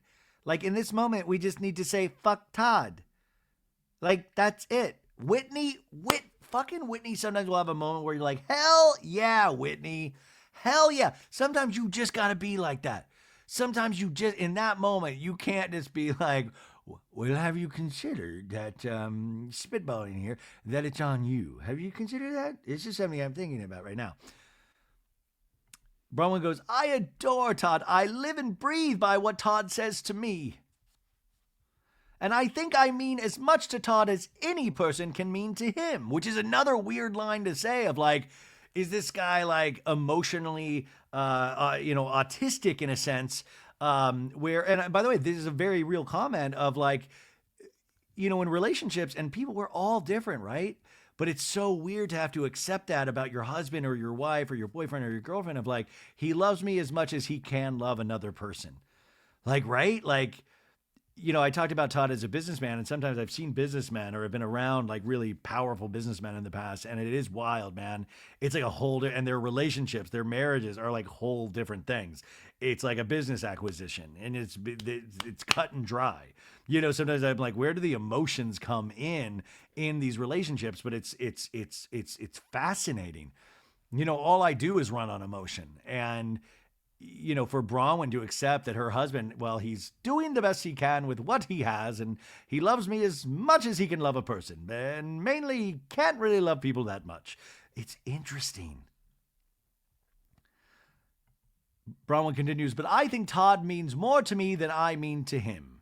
And Lisa goes, oh. Heather goes, that's sad. Angie shakes her head, yeah. That's Greek for yes. And Bronwyn's like, says, I feel like I really understand Todd. I feel like in this group, in my relationship with Todd, in most of my friendships, I don't always know that someone knows 100% who I am. And that's a very weird, isolating feeling to float through life and feel like there's nobody who totally gets me. She nailed it again. She nailed it again, right? But this is something we got to think about, and this is why these shows have now turned into a 360 viewing experience, because you look at her social media, you look at her like public appearances, her interviews, all of this stuff, and you start to see how celebrated she is becoming in Housewives lore, and you're like, talking about isolating and stuff is now you're around, you're being talked about by millions potentially, of people having opinions of you and supporting you. And then how does that alter that relationship with Todd? And is there a replacement like of, well, if I can feel like this loved and this accepted by everybody, do I need, and by the way, this is purely speculative. This is just thoughts I'm having in my head. Because, it does. I know they have a very real relationship. They were on Watch What Happens Live afterwards. Todd was literally right there in the audience. He does seem to show up at most of the events that I see are on Instagram. He wasn't there at the Kathy Hilton party. If he was, oh my God, the Todd father. Whew. But this is why these shows are very hard on relationships, but also shines a big fat spotlight on a relationship. And you would just wonder, I keep defending this relationship, but at the same time, I just can't argue with the fact that it's gotta change it somewhat. Because if it doesn't change it somewhat, then we really are dealing with a very almost business-like relationship. I don't mean like business type relationship like Tom Cruise and Katie Holmes or sorry, Tom, but less emotional and more structural. And I do wonder if Bronwyn will ever get to a point of saying, well, maybe I don't need that as much. The acceptance I needed from Todd, and she's mentioned it multiple times on the show of how much she needs his approval. If she has all of our approval, is that in any way any sort of replacement? That's my, and Todd obviously doesn't seem like a jealous man but that's what would be going through my head of like, well, would I still be necessary if somebody is all of a sudden being loved and accepted by everybody after feeling like they haven't been and feeling like isolated? And Bronwyn says, and when you don't have a great relationship with your mom, I'm losing my dad. Gwen is going to college. And Lisa's like, you're lonely. And Bronwyn's like, I'm sure. And then I thought Lisa was introducing me to friends, and it's been tricky with some of you. And it reinforces the narrative that maybe I'm not good enough for anyone, Brittany's like, damn it, that's my line. I want to be good enough. But everybody's really taking this in on the boat. But Lisa and Meredith, you can tell, a little hinky in their reaction. A little hinky, right? So we cut to commercial. We come back. They are still on the yacht. So after Bronwyn says this, there's like a kind of a big pause where you would expect Lisa to say something because that seems to be who some of this is really directed at. And it's actually Heather who steps up and says, you keep saying negative things about yourself, but the truth is just because you got pregnant and you were a single mom and you were taught and shamed that you should be grateful for everyone that throws you a bone, that's bullshit. You are a survivor, and what made you survive was this toughness. But at the same time, you can recognize that you don't need that toughness anymore. And that what you may have been grateful for 8 to 10 years ago is no longer good enough for you, no longer enough for you, and you are allowed to ask for more. And if he can't show up for you now, if he can't treat you like the queen you want to be treated like now, then you can move on. You don't owe him anything. I felt that way when I was in my marriage, Heather says. I didn't speak up. I didn't leave. I didn't question because I had the life I dreamt of having. I was married with kids, so I was just going to put up and shut up. And then luckily, he left me.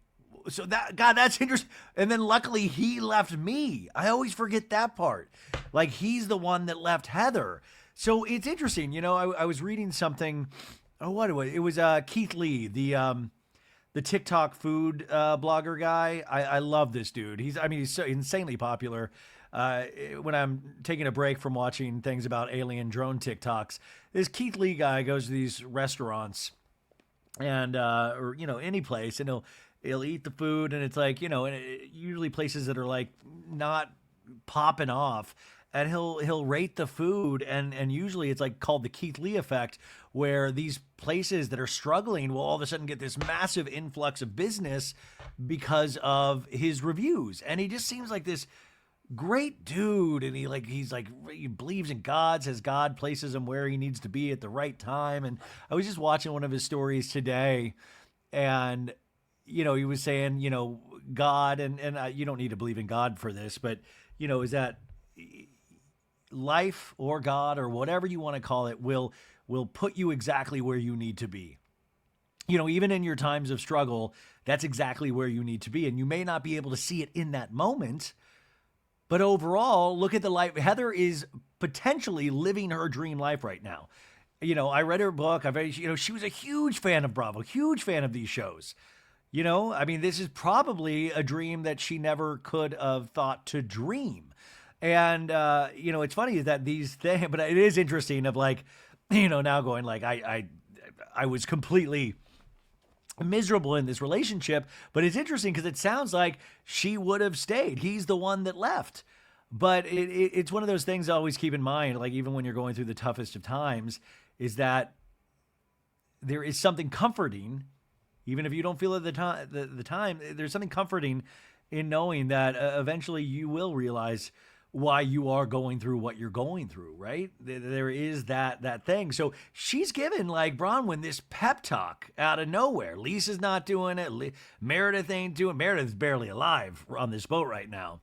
But Heather's just saying, now I realize I want more. I'm going to get more. And the whole time Bronwyn's trying to not cry, but she keeps going, yes, yes, yes, to Heather in this speech. In a talking head, Bronwyn says, I obviously have chosen to stay with Todd. I choose that every single day when I get up, but I appreciate Heather trying to stick up for me and saying, I deserve whatever it is that I think I deserve. And I'm going to take that support. Absolutely. And I think this is a mutually benefit. If she feels that it's good to take that support from Heather, I think it helps Heather. I mean, like I'm easing up on Heather this week. What the hell is going on? I love Mary Cosby easing up on Heather. It's a Christmas miracle. Christmas miracle, folks. Now, Meredith pipes up and goes, Ron, what I wanted to say to you is, I didn't go through this exact same situation with Seth, and I obviously had some serious problems when we were separated and nearly divorced, and we reconciled. Our good friend Lisa Barlow right here said, I fucked half of New York, but that's neither here nor there. It was really hard. It was really hard. It was. And we had to really learn to redefine our whole relationship because everyone has their capacities. And it doesn't mean that he doesn't adore you. He just may not be able to show it in a way that you need to receive it. Yet, until maybe Seth can get him a job at Big Lots. That's where Seth works, Big Lots. And maybe if Todd, is looking for something a little closer to home, less than 3,000 miles away, there is potentially an opening at Columbus, Ohio at Big Lots. Now, folks, before we move on with this scene, we do have to talk about an elephant in the room that you may or may not be aware of already. And I hate to bring this news right before the holidays. This is painful news, but we had, I don't know if I want to call it breaking news, but we had news today about Big Lots. So this is the headline today. Big Lots to start holding going out of business sales at remaining locations. Big Lots, you guys, is going out of business. The retail giant, which is based in Columbus, Ohio, announced Thursday that it will be having going out of business sales at all of its remaining stores. The retail chain also announced it does not anticipate completing a previously announced asset purchase agreement with Nexus Capital Management and will continue working towards an alternative sale with either Nexus or another company. Big Lots Inc. hopes to have the sale completed by early January. So it looks like, they say they remain hopeful, but that there might be an alternative. But it looks like Big Lots is completely closing down. Remember, they launched a Chapter 11 bankruptcy proceeding in early September, and I think they were hoping to get all their ducks in a row, but it looks like it has gone from bad to worse. So Big Lots, and by the way, there was an announcement today that Party City is closed. Like Party City, Big Lots? I mean, that's America. What the fuck is going on? Party City? Where am I going to go get all my helium balloons? Come on. So Big Lot. So now then that led me down a rabbit hole in my head. My imagination was going wild because what if the reason that Brittany heard Meredith crying and throwing up in the other room because she had just gotten off the phone with Seth about Big Lots? What if that, so listen, and this is Masterpiece Theater here. So here is my interpretation of the call that night, allegedly, between Meredith, Marks, and Seth. Hey, Seth, what's going on? I was at a dinner, and Lisa had the Vita tequila signage everywhere, and she screamed, it was a lot of fights. There was a lot of slut shaming, which you know how I feel about slut shaming, Seth. I know, Meredith. I can't believe that. You're my little slut, and I never shame for you for that because I love our sexy time. I'm here in Columbus, Ohio, working my fingers to the bone, to the nubs, Meredith. And I got some bad news that I've got to share with you right now, Meredith. What's that, Seth? What's going on? Is something wrong with the kids? No, not at all, Meredith. No. Well, tell me, Seth. I'm on pins and needles here. Please, Seth, please. I'm a little tipsy off of Vita tequila right now. Here's the deal, Meredith. Remember in Palm Springs when I had to leave a day early? Oh, Seth, don't bring that up right now. It makes me very upset. When you left, it made me very upset, Seth. I know, but I had to leave because I needed to get to Big Lots where they need me. And I found out some news that it didn't work, that I probably shouldn't have gone on that Palm Springs trip at all, Meredith. What are you talking about, Seth? You're starting to really freak me out. Meredith, Big Lots ain't doing too good. You know, they hired me on recently and I gave it my all. I gave it the Seth Marks all, and it just didn't amount to diddly squat, Meredith, because we are going to have to go start doing going out of business sales. Oh, Seth, no, no. No. Yeah, Meredith, they're saying that Big Lots has to leave. Are you kidding? You can leave. Don't use my line against me. Oh, Big Lots. No, Big Lots. Yeah, Meredith. And here's the kicker. The stores, most of them are still open, and they are doing these going out of business sales. So this holiday, this Christmas, I've got to be in Columbus, Ohio at these going out of business sales. Everybody's jumping ship, so it's going to be me, Seth Marks, working the cash register on all of the amazing deals and goodies you can stock up for your last-minute holiday needs. By the way, this is not an advertisement from Big Lots at all, but I would imagine you could probably get some deals for last-minute holiday shopping at Big Lots right now. Shout out to Big Lots. Seth, please tell me this isn't true. I know, Meredith. All I think is I just want to be home with you in a bathtub, putting our toes in each other's butts and weird stuff like that. I want to be, you just got bat mitzvahed. You're finally a woman. We have the family of our dreams. And Big Lots, I thought it was going to be forever, Meredith. I thought I would be passing down Big Lots to our son Brooks and the other son that doesn't want to appear on camera, and the other one. You mean Chloe? Yeah, Chloe, that's it. I'm so sorry. I'm so, Seth, I've got to go. I'm not feeling very good, and I'm starting to cry, and I feel like I'm about to throw up. I hope these walls are not paper thin, and that bitch Brittany Bateman is listening, because I am about to have an episode all night long. Meredith, don't. We've got to be strong. If we come together as a family, we can be stronger than ever. Seth, I've got to go, Seth. I have to leave. Click. Meredith. Oh, man.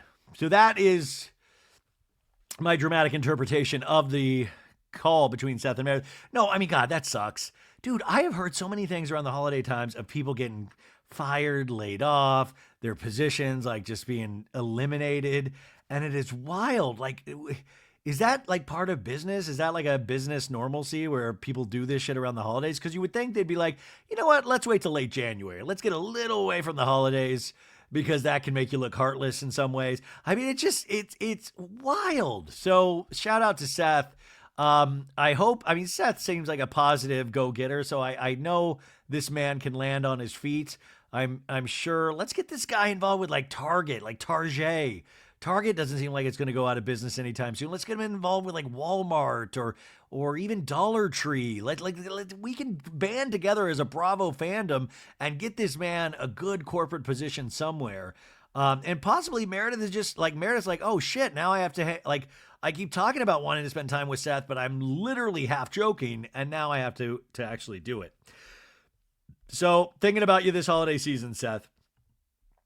So, this whole conversation is happening. Angie K pops up and goes, I felt like crying listening to you because I deal with that. And like my husband, and I was like, uh-oh, where are we going with Angie's husband? What are we about to, Angie, are you about to reveal something about your husband? Let's not talk about the husbands, the viewers, and the nastiness. She goes, my husband is like, he's a perfectionist, and he's a lot like Todd, and he loves to wear a baseball hat. I feel a lot of these same pressures with Sean Bronwyn. We are never resting. It's like I catch my breath from opening a business, and now he wants to start another one. And I'm tired.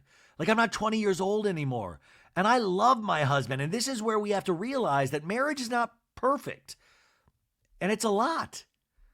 By the way, I found Angie's speech compelling. I found Heather's speech compelling. You know, Meredith, she was trying. Lisa, I mean, it's very interesting and very, their character archetypes very fitting for each one of these ladies said. But I will say, once again, another thing that I'm impressed with Angie about.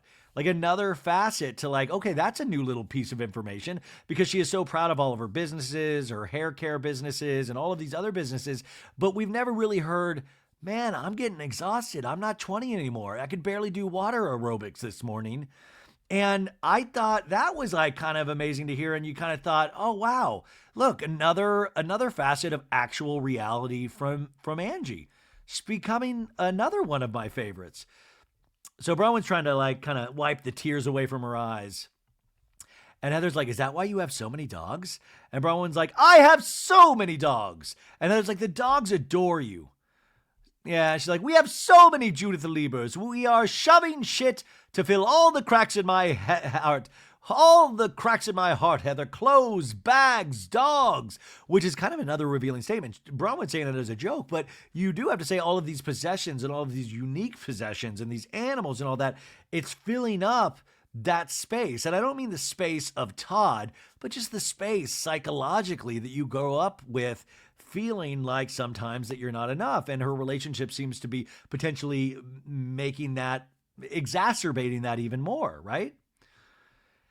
And Brittany goes, Bronwyn, we needed that. And, Bronwyn's like, who are you? It's me, Brittany, bitch. And then Lisa comes on over finally to Bronwyn and goes, you're so much more relatable now.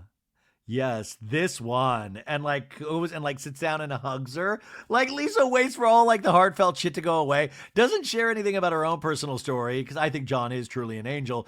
And then it's like, you're like, oh my God, relatable queen. Tin roof rusted, relatable queen. And then Brittany's like, can I get in on this hug action? Can I hug you? And then Bronwyn's like, of course you can. Like, of course, I guess, of course, yes. A light hug, yes. Bronwyn's like, this is the bad thing about sharing. People like Brittany will try to hug you. So now they're getting off the yacht. And Bronwyn shouts out to Pablo, who worked on the boat, bye, Pablo. I'm sorry we desecrated your boat. Ha, ha, ha, ha, ha. And then Lisa and Meredith, or Lisa and Angie, they're walking, and Lisa goes, interesting, you know what I mean? And Angie's like, I feel sorry for her. And Lisa goes, when Todd sees this, he's going to lose his mind. Okay, so once again, back to Whitney's comment from earlier, sometimes you've got to just say, fuck Todd, and that's it. But like Lisa's first thought of like, the Todd father's gonna lose his mind. Oh my God. Like Angie is literally going, oh, I feel so bad. And Lisa is like, but what about Todd? What about the Todd father? Okay, so then they go into the Sprinter van. Latin music starts playing again. And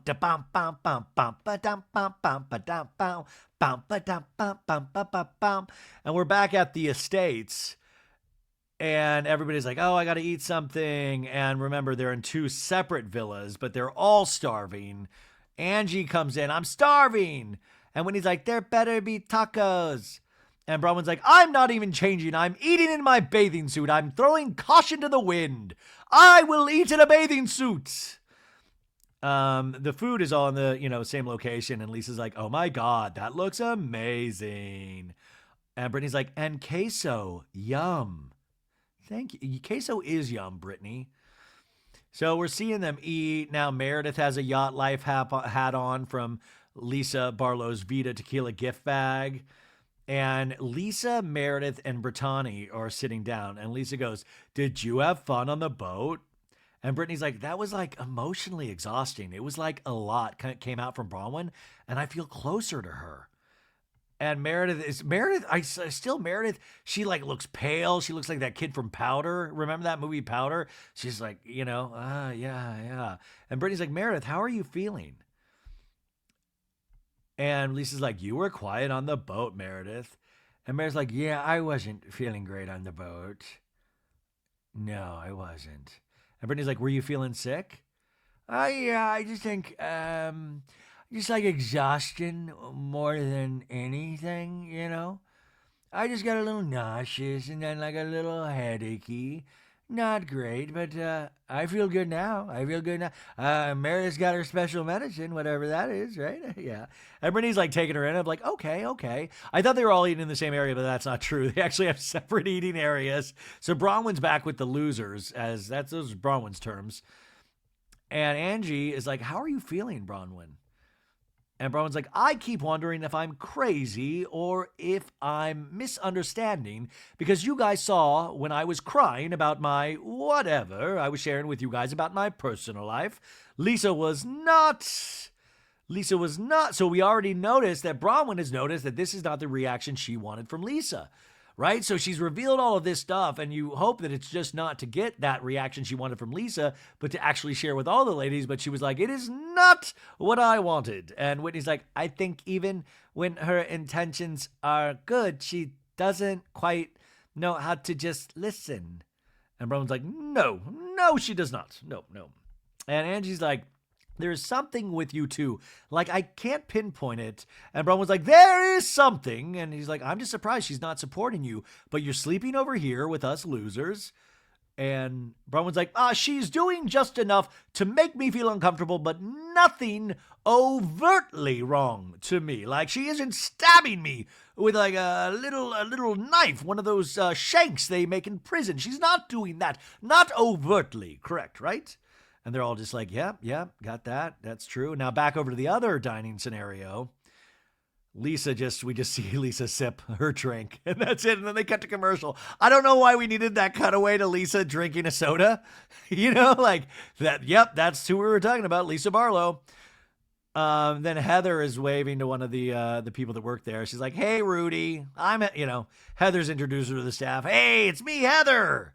Hey, hey, your family want me to put receipts-proof timeline screenshots on a video? It's like a personal cameo. So Bronwyn says once again, Lisa's doing just enough to make me feel uncomfortable, but nothing overtly wrong to me. And now Heather's walking in to the loser villa with them. And Heather's like, yo, Bronwyn, how you feeling? Are you better? And Bronwyn's like, I was telling Angie and Whitney, look, the three of you were the most responsive and caring and inquisitive and Greek at the same time. So I appreciate that. Thank you.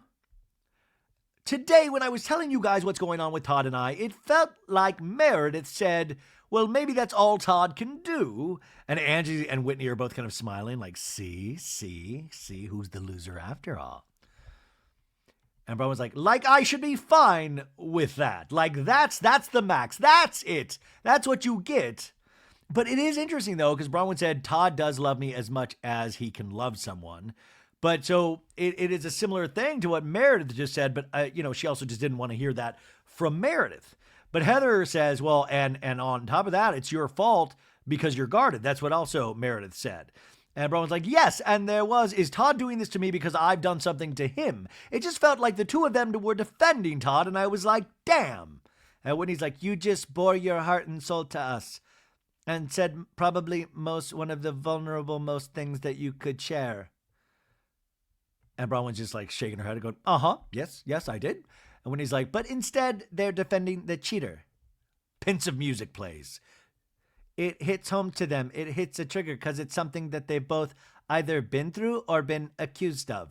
Uh-oh. Are we getting back to the jazz tickets? The jazz tickets from a couple of seasons ago? Of like, I heard that you gave fellatio for courtside seats at a jazz game. You remember that? And then Heather was like, Whitney, I never said that. And then moved Whitney like she was a little Lego person. Like she was like, ah. Remember that lingerie party when they were like in that trip into Arizona?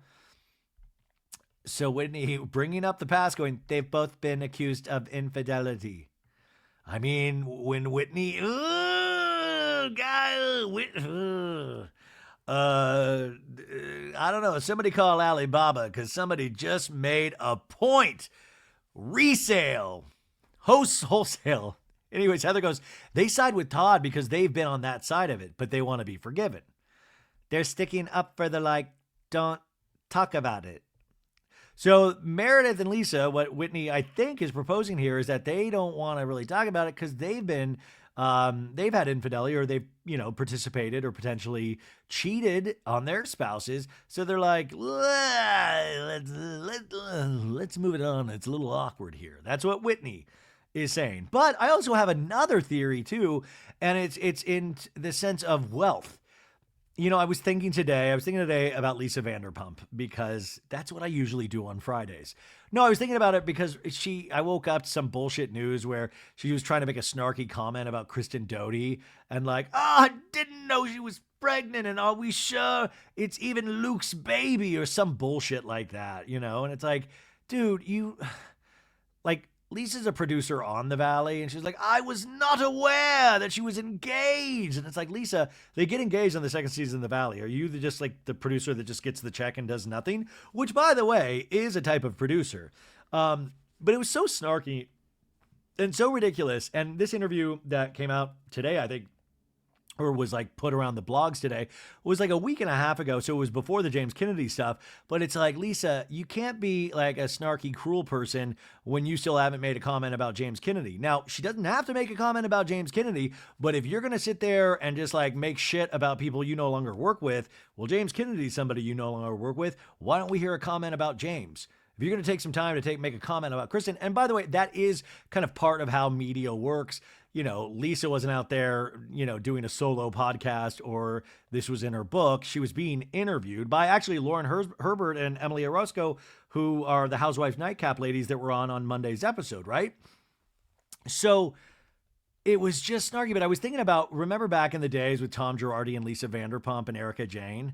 When, Tom and Lisa was like, I like you, Tom. What an attractive man. And they were like talking business, and Erica was like, what's going on? And Tom's like, I'm talking right now, Erica. I'm telling Lisa about the time I met John Wayne. Some bullshit like that. And you can tell Lisa obviously has a real soft spot, a real soft, dark spot for men, but also for rich men. Like a lot of people, and not just women, men as well, they're attracted to wealth and power, and they're always going to side with wealth and power. Wealth and power will get you into all of the doors until they can't anymore. I'm looking at you, Diddy. What up, Diddy? Merry Christmas. But there is something at play there too, is that, well, Todd is so wealthy that obviously it can't be his fault, right? There are those allowances made. This is just a theory. Call me a dingbat, roll your eyes, whatever you want to do. It's just a thought I had while watching. So Bronwyn's like, wow, to this whole conversation. And Heather's just eating chips.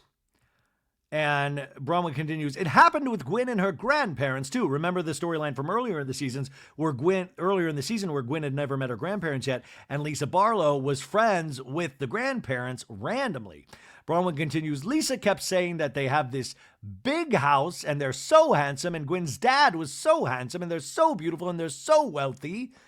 That's not how I feel about a family who in the past has denied and ignored and refused to claim or get to know my child. So once again, this is an example of what I was just talking about. Of like, well, they're beautiful, they're wealthy, they got a big home. Like, come on, they're good people, right?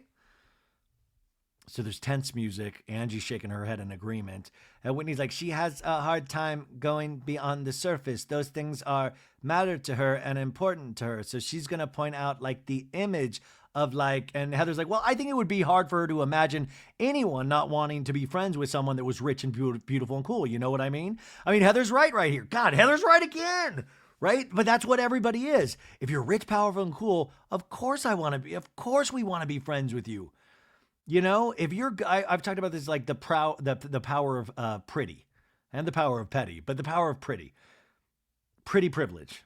And I don't mean just women, men as well. That opens doors quicker than anything. If you are good looking, my God, I've seen it myself. You got a good body.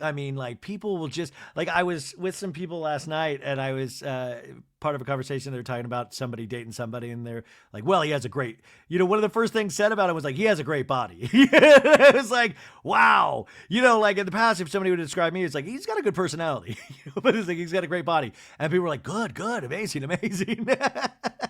But there is this privilege of wealth. That's why they call it privilege, because it opens doors. Listen, Todd, Todd, I've enjoyed Todd at times this season. I love Bronwyn way more, but Todd, Todd's not Mr. Personality on the surface. Bronwyn is. But people know that Todd is rich, and so people welcome him. He's just automatically welcomed. But Bronwyn goes, and I was surprised and I was not. I feel like you two understand what it feels like to be put in a place as a wife and a woman and a whatever. I don't think Lisa and Meredith have had that experience. Culturally, understanding what that feels like to be in a really narrowly defined role for yourself. And then the two of them kind of stuck up for Todd. Well, is this all he can do? What have you done to make him this way? That's what they said.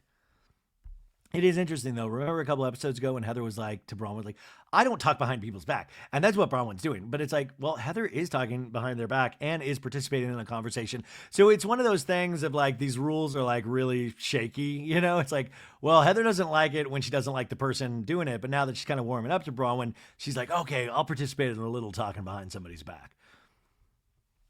Angie says, there's something going on and there's a reason that you're over here. And maybe when you're having that moment, maybe she didn't take it as serious as it is. I don't know. So Angie bringing up you're over here with us losers. And Bronwyn's like kind of eating her food and smiling like, ha, yes. So you don't think she believed what I was saying, which is what I was saying earlier. Like, oh, Angie is saying that Lisa might not even believe the story. And they just stare at each other.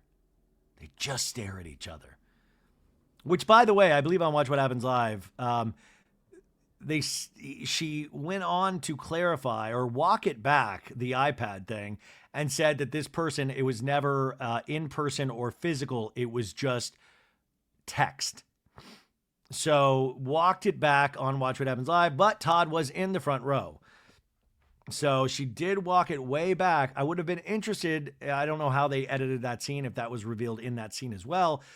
But that's a big part of it too, was that this was just over text. And I also want to know what the text was. I want to know what, and I'm sure we will see that at the reunion. Now, Todd said, oh yeah, that was my first reunion. So it almost leads me to believe that the men of Salt Lake City will be participating in this reunion, unless Todd was just there on set to support Bronwyn. So are we ready for men to be brought out at a Housewives reunion? A lot of franchises don't do that anymore. We used to have that all the time. But we've started to slow it down since Jersey went so haywire. But yeah, it looks like the Salt Lake City men, from what I'm hearing, will be at the reunion, which they've already filmed. Okay, so we see an airplane swoosh onto a runway, and that can only mean one thing, folks. Mary fucking Cosby is here. And all of a sudden, you see Mary in a go-kart with like a big purple COVID mask on. And like, I was like, with blurry vision, I was like, holy shit, Prince is back with us. It was like a big purple mask, and I was like, Prince, tonight we're gonna party like it's 1999. But it's actually Mary Cosby, who I think has a lot of similarities with the icon genius Prince. And she's in this golf cart riding to the resort. In a talking head, she says, since I found out about Robert, I knew that I had to take action and I had to do something, and I had to do something quick. And we flash back to one day earlier where we see Robert Jr. walking into his mom's bedroom, and he's dressed, and his mom's like, hi, are you ready? And Robert's like, yeah. And they're like, you look good. And he's like, I just put some clothes on. And he's like, okay, you're good. Nobody can do this for you but you. In a talking head, Mary says, I literally got on my knees and I prayed and I was like, Lord, show me or direct me to the right facility, whatever it is that could possibly help him. And I found a really good one out of state, she says. He was ready. And that was everything, that he was ready. I didn't make him, or I didn't talk him into it, or I didn't have to force him. Did you guys ever used to watch that show Intervention on A&E? Oh, those were the worst. When they would sit with all the family and friends at the intervention, and they would have to read the letters of, this is what your, drug addiction has done to me and made me feel. It was like such a brutal show. And you'd always wait for the end because they would always end up at the rehab facility. But then there would be a postscript of like, they checked themselves out 3 days later. Or it would be like, 3 months later, this person is successful. That show was so heartbreaking. Intervention, man. That was another one that I watched all the time, but it was heart-wrenching. So anyways, Mary's telling her son, you're locked in. And they do a little fist bump. And she goes, lock in, and she locks the fist. She goes, and unlock, and then lock in. There we go. And it's another humanizing moment with Mary. Just so human. And somebody in the midst of this tragedy trying to be there for her son, and her son trying to have the courage to do this. A human moment of like, bring it in, lock in, let's fist bump right here. That shit can read really false and fake, but here it felt very real to me, the viewer. And she just says, you're locked in, baby. You're locked in. And she's like, I'm so proud of you. And he says, I can feel like the trajectory of going up, and he's like kind of stuttering, and I don't know, but he's like, I can feel the trajectory of going up. In a talking head, Mary says, this is the best thing for him. And I have hope. And I know that he wanted to do it just as bad as I wanted him to do it. We see her walking out with Robert to the car, and she has like a box of tissues with him. He has his bag packed, his earphones, ready to go. And she says, I'm thankful for that because you cannot get help unless you want it yourself. And thank God he did it. And I'm praying for the best. And we see him being ushered into, just a big old van to take him away. And she said she's praying for the best and hoping that something will come out of this, and it's got to be good.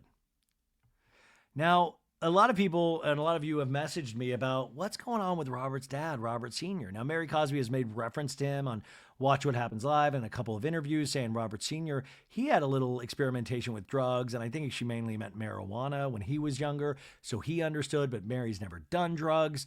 Robert Sr., I believe, lives in Vegas, but I don't know. There were rumors that they picked back up cameras at the end of this season that Mary's relationship, they were announcing a separation. I've not gotten any confirmation on that. I just remember that rumor going around, and Mary denied that rumor. And I don't know. But I do find it interesting and curious. I mean, it's just the thing with Todd as well. This is the time of need. This is maybe when you come back from Vegas and you're there with the family and seeing your son off to rehab. So there has to be a story there, but there's obviously a story that Mary is not wanting to share with us yet. But there's got to be something there. I'm not ignorant to the fact that, yeah, that is a little weird. Like, what is going on with Robert Sr.? So we back to Mary now walking into the resort. She takes off her purple face mask. There's that beautiful lower face. And Mary is greeted with a glass of champagne. This gentleman's like, hello, Miss Mary. My name is Rudy, and I am the butler in charge of the villa. May I offer you a glass of champagne? And Mary's like, I don't want to be rude, but I really have to be excused. Like, I have to use the restroom. Classic Mary. I don't want to be rude, but I got to go take a shit. I don't want to be rude. Can't do the champagne right now. And he's like, absolutely. Yes, please. Let's go. Let's go to the villa. You are in the loser villa. You are in the loser villa. Yes. And Mary's like, it's very classy. Thank you. Thank you. So he's walking her to the room. And then all of a sudden she walks in, and she's walks in first to the room with Lisa, Brittany, and Meredith. And they're like, oh my God, Mary, I have a canvas Vita tequila tote for you.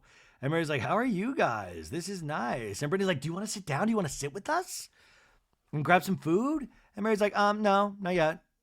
I think she saw Brittany. Was like, no, I'm good. And Mary's like, why didn't you come yesterday, Mary? What happened? And Mary's like, I was like, and then I came. Classic Mary answer. She goes, I was like, and then I came. Well, I think we heard what we needed to hear. And Lisa's just staring at her, wide-eyed, like, huh? And then Meredith hears this. Doesn't make a lot of sense. And she goes, okay, great, yeah. Now we see Mary go to the other villa, and all of a sudden Mary's eyes light up of like, hey, what up, Heather Gay? Like, like I've never seen Mary Cosby light up like this around Heather Gay. And hugs, and Mary's like, bring it in. And they're all laughing and smiling. And Heather's like, you're here, bienvenidos. And Mary's like, you look so good. So obviously Mary's going through something right now. And then Mary's being led into her room. She's like, oh, my room is so good. And Rudy's like, come on in. Look at my room. Oh my gosh. Wow, this is so nice. And then Rudy says, this is our master suite of the villa. They have given Mary Cosby the master suite. How amazing. So Mary is just beaming, smiling. Angie's in her room, and all of a sudden we hear a knock. And the door opens, and Mary Cosby goes, I'm looking for Angie. And Angie's like, oh, on my Greek honor, Mary, oh my God. And they run to each other. I gotta say, I almost teared up. I was like, I love their love. I used to find it wonky when it was like Meredith was the Mary Cosby whisperer, because I was like, it's just weird. But with Angie and Mary, I'm a fish on a hook. I'm like, reel me in. I totally believe this. I buy it. Like I said, I love their love. I want them to do a Thelma and Louise remake. I love this. And Mary is so happy. In a talking head, Mary Cosby says, Angie is a positive person for me right now. Her spirit, her energy, it's just positive, and it's making me feel like everything's going to be okay. And they both say, I love you so much. And Mary says, I just feel good right now to be able to just see her. And not even talk about it, not say anything about it. But we both know all about it, which also leads me to believe they have, go with me here, they're mutants, and they have some sort of telepathic ability to communicate with each other without speaking. And it's dangerous. I think the government's going to need to study it at some point. But for right now, I think it's beautiful. Mary says, I'm going through this, but there's someone in this with me. And she's got me, and I got her. I mean, holy shit, what happened this season? Like, this is a deeper friendship than anybody's ever had in the history of friendships all of a sudden. I love this. Angie says, Mary, I'm so happy you're here. And she goes, I mean it, Mary. And then Angie goes, you just lifted my spirits up, Mary. And Mary just even brightens up even. Yeah! Beautiful, folks, beautiful.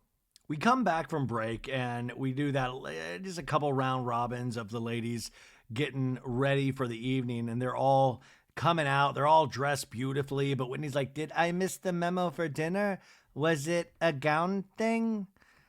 And Lisa's like, no, it's like whatever you wanted to wear. Because Lisa's in this like gold chain with black, like all hot dress. And Whitney looks great, but she has more of like, I think like kind of pants and like a white, like not tube top. I don't know how to describe women's clothing. I barely know how to describe men's clothing. But, you know, Whitney is not looking exactly like Lisa Barlow in this scene, right? And Meredith's like, we don't look cohesive tonight, but we all look fabulous. I think we can agree on that. And then all of a sudden we get hit with the outside dinner party. And it's, guys, it is like the Vida Tequila logo has thrown up everywhere in Puerto Rico. It's like, it's Vida, Vida, Vida. Huge Vida lettering everywhere. The table is decorated beautifully. And Meredith's like, oh my gosh, Lisa, this is gorgeous. And Brittany seems really shocked. Like, oh my God, Jared Osman has never taken me to a dinner like this. We've only had charcuterie and this looks so fancy. And Lisa's like, isn't this so fun with all the Vida? Yes, cameras, please get more things of the Vida signage, please. Yes. Vida everywhere. It's a Vida Christmas. Vida Christmas. And then when he's like, I see tequila.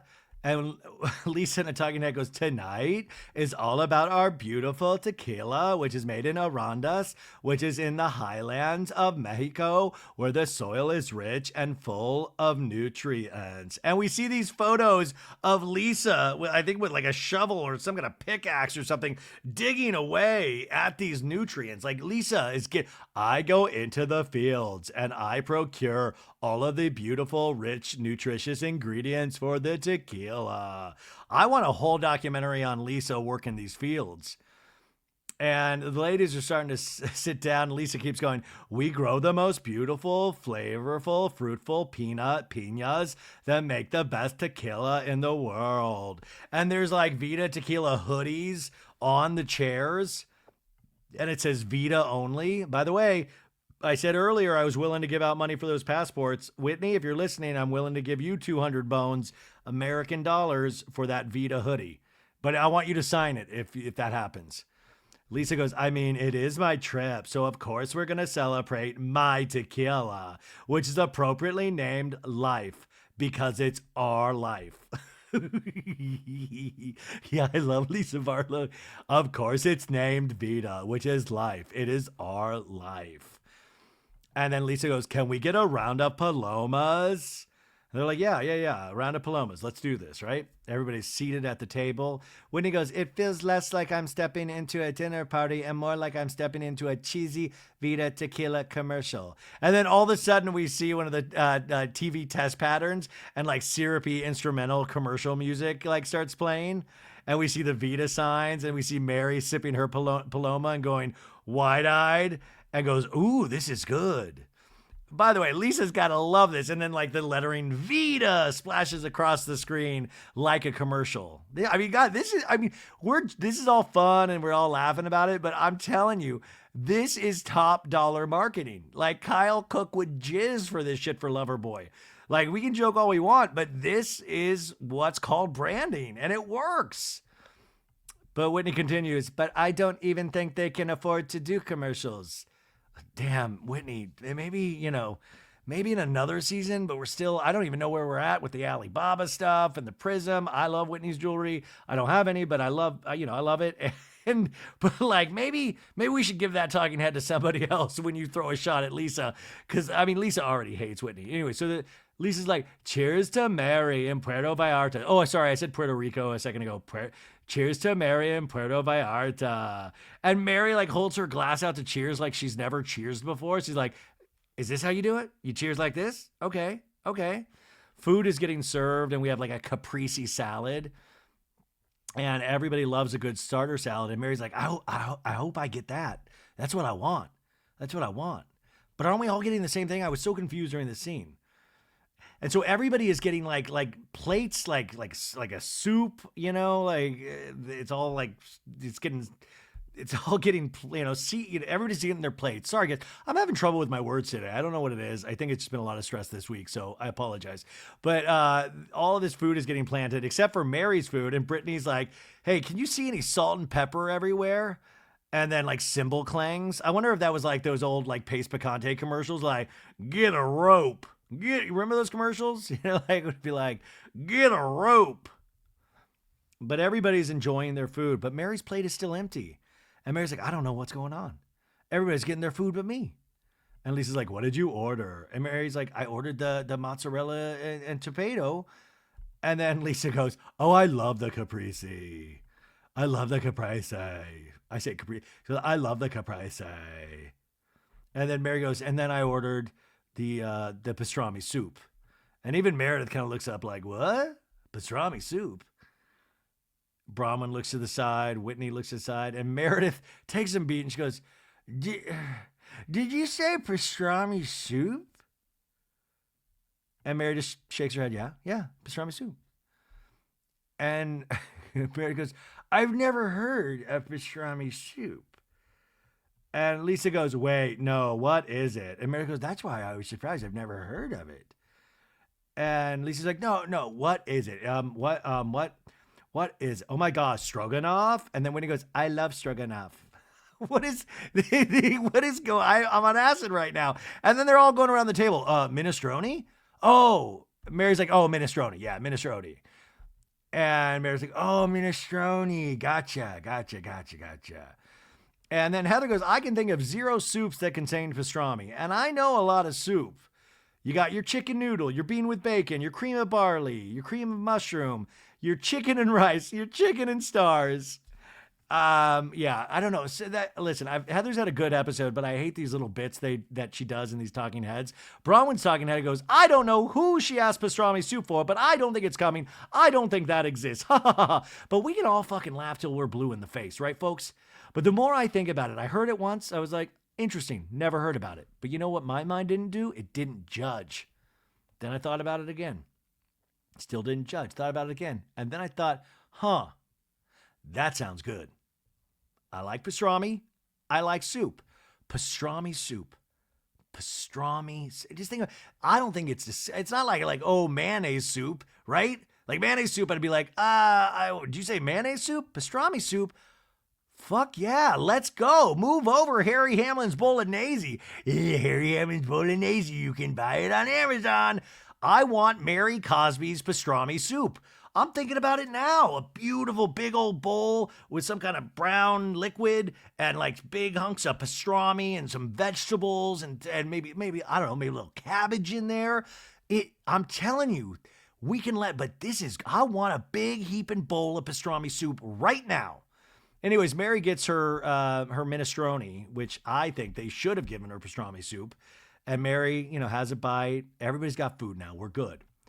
And then Brittany says, Brittany asked earlier, but goes in for a second time. Meredith, how are you feeling? Now, this is what I predict is not a producer plant, but I do think that they encourage things. Like, we didn't necessarily get the answer from Meredith earlier when you asked. Maybe you should ask again. Like, that's how I imagine, and I could be completely wrong, but that's sometimes how I imagine these shows work. Like, we didn't really get the answer from Meredith. Maybe you'll need to ask again. And Brittany being a newbie going, okay, I'll take one for the team. Let's ask again. Meredith, how are you feeling? And Meredith stares at Brittany and goes, I'm good. How about you? And Brittany goes, you feeling okay? Yeah, I'm good. And Brittany goes, good. Awkward silence. And Brittany goes, you were talking about being tired, and I hope it's okay to say, but I heard you crying last night, Tense music, Heather sipping her Paloma, everybody's looking around, and Meredith kind of sits back in her chair like, here we go. Oh, here we go. And she kind of gives a little bit of a demon eye. Like a little demon eye to Brittany. I'm going to take a picture of this to post on Instagram tomorrow when we post this. But a little demon eye, like, you want to ask if I'm fucking tired? And Mary Cosby, up from her pastrami soup bowl goes, you were crying? And Mary goes, I was upset last night. And I cried. And I says it. And Brittany goes, okay. Angie kind of smirks, like, ha ha ha.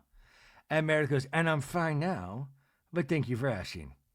Brittany goes, okay. You can tell Meredith's like, I'm fine now, but thank you for asking. Yikes. So pause, big pause. And then Bronwyn goes, well, I mean, I'm like, here we go. I was like, already, first time watching, I was like, well, I think Bronwyn's about to bring up Lisa.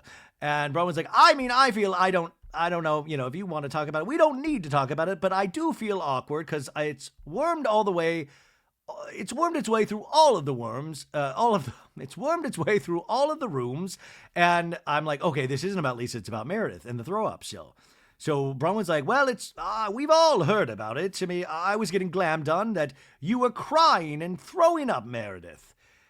And that there was a lot to be concerned about. And Mary Cosby's like, I'm trying to eat my pastrami soup. She's like, what? What is going on? And Mary goes, no, I did not throw up. No, I did not throw up. That's not true. And then Mary Cosby makes a face, goes, ooh, I'm trying to eat pastrami soup. Ooh. And Lisa goes, who did you tell? And Heather goes, well, she told me. And Wendy goes, I didn't even hear about it. And Heather goes, she told me, and I told Angie. And then we flash back to that scene where Brittany says, I wake up in the middle of the night to the sounds of Meredith crying and throwing up. And Heather goes, throwing up? And then we do that round robin where we see Heather telling Angie going, this morning Brittany said she woke up and heard Meredith crying and throwing up and vomiting. And then we see Angie telephoning this. Angie comes in to Bronwyn and goes, I just went to borrow a blow dryer from Heather, and she said that Brittany told her that Meredith was up last night, like barfing all over the place and crying. I wish it got even more of a game of telephone. Well, I just heard that Meredith was crying, and then laser beams shot out of her anus, and milk came out of her nipples. That is the word around the villa right now. But Bronwyn hears the rumor. She goes, are they in twin beds together? How would she know? And Angie goes, that's what I'm wondering. I think Angie wasn't wondering that. I think Angie just accepted it as fact. But Bronwyn's actually like, well, how would that actually work? And she's like, that's what I was wondering. Now, back to Meredith in this scene. She goes, no, I did not throw up. I did not. So that's interesting too, because if she does admit to crying, so like, is a Meredith cry sound like a heave? Like, I'm so sorry.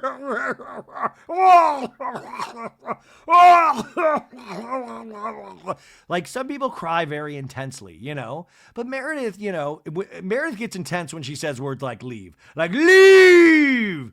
But otherwise, she's not, you know.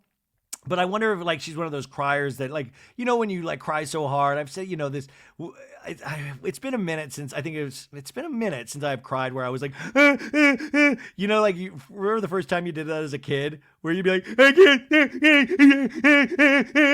and you can't stop. You're like, I can't stop, and you can't catch your breath. And isn't that the wonderful weird thing about being a human, that you can have so much emotion bottled up to you that just explodes? Like, you know, and we kind of taper that down as we grow up, but as a kid, like you're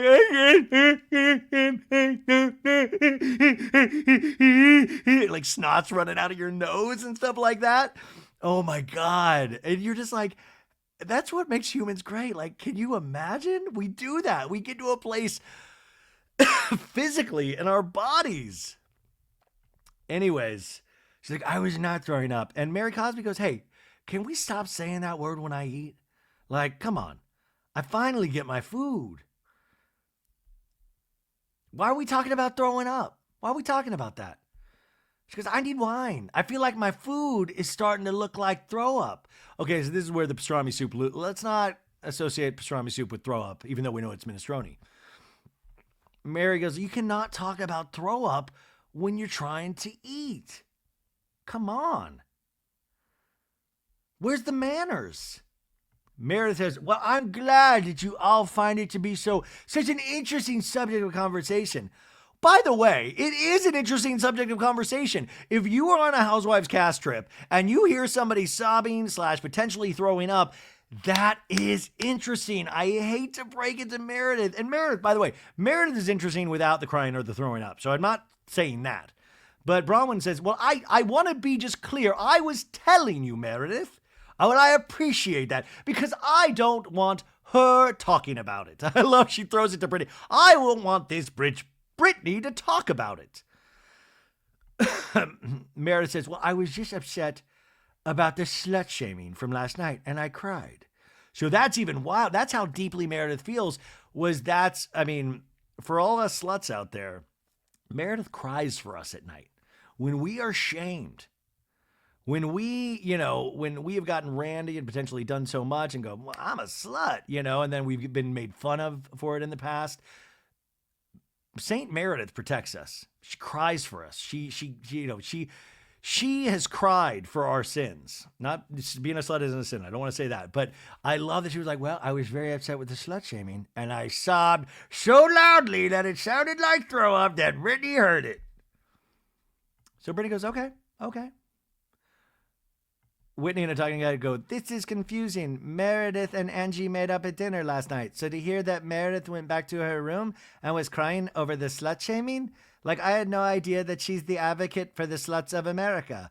This is where I wish the editors had made a little like chyron where it was like Meredith Marks, like a campaign poster, like Meredith Marks for Sluts for America. I'm Meredith Marks and I approve this ad. I'm Meredith Marks, and for all of you out there that like to finger blast Dirty Sanchez, Randy Two Bones, Milk Mustache, 69, Three-Way, Roman Temple, Eiffel Tower, I am for you and I believe in you. This is Meredith Marks, and from all of us, from bath bombs to Big Lots, we believe in you, sluts of America. So all of a sudden, Angie goes, Meredith, do you feel resolved with me? And Meredith goes, I have moved on emotionally. Now I don't want to go backwards. And then Lisa goes, I think that Meredith should say how she feels instead of saying, I don't want to talk about it. And Angie goes, Lisa, we agreed to stay out of each other's stuff. We agreed. Tense music. You need to stay out, Lisa, Angie says.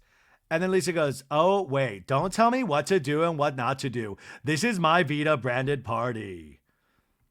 And Angie's like, you're going to just kind of like keep egging this on, Lisa? And then Lisa just doesn't even move, just with her finger points. She goes, "What are you gonna do? What are you gonna do, Angie K?" And Angie goes, like, "I'm not gonna, what am I gonna do, Lisa? I don't like the way you're talking to me." And then Angie goes, "Maybe I'll lunge at you.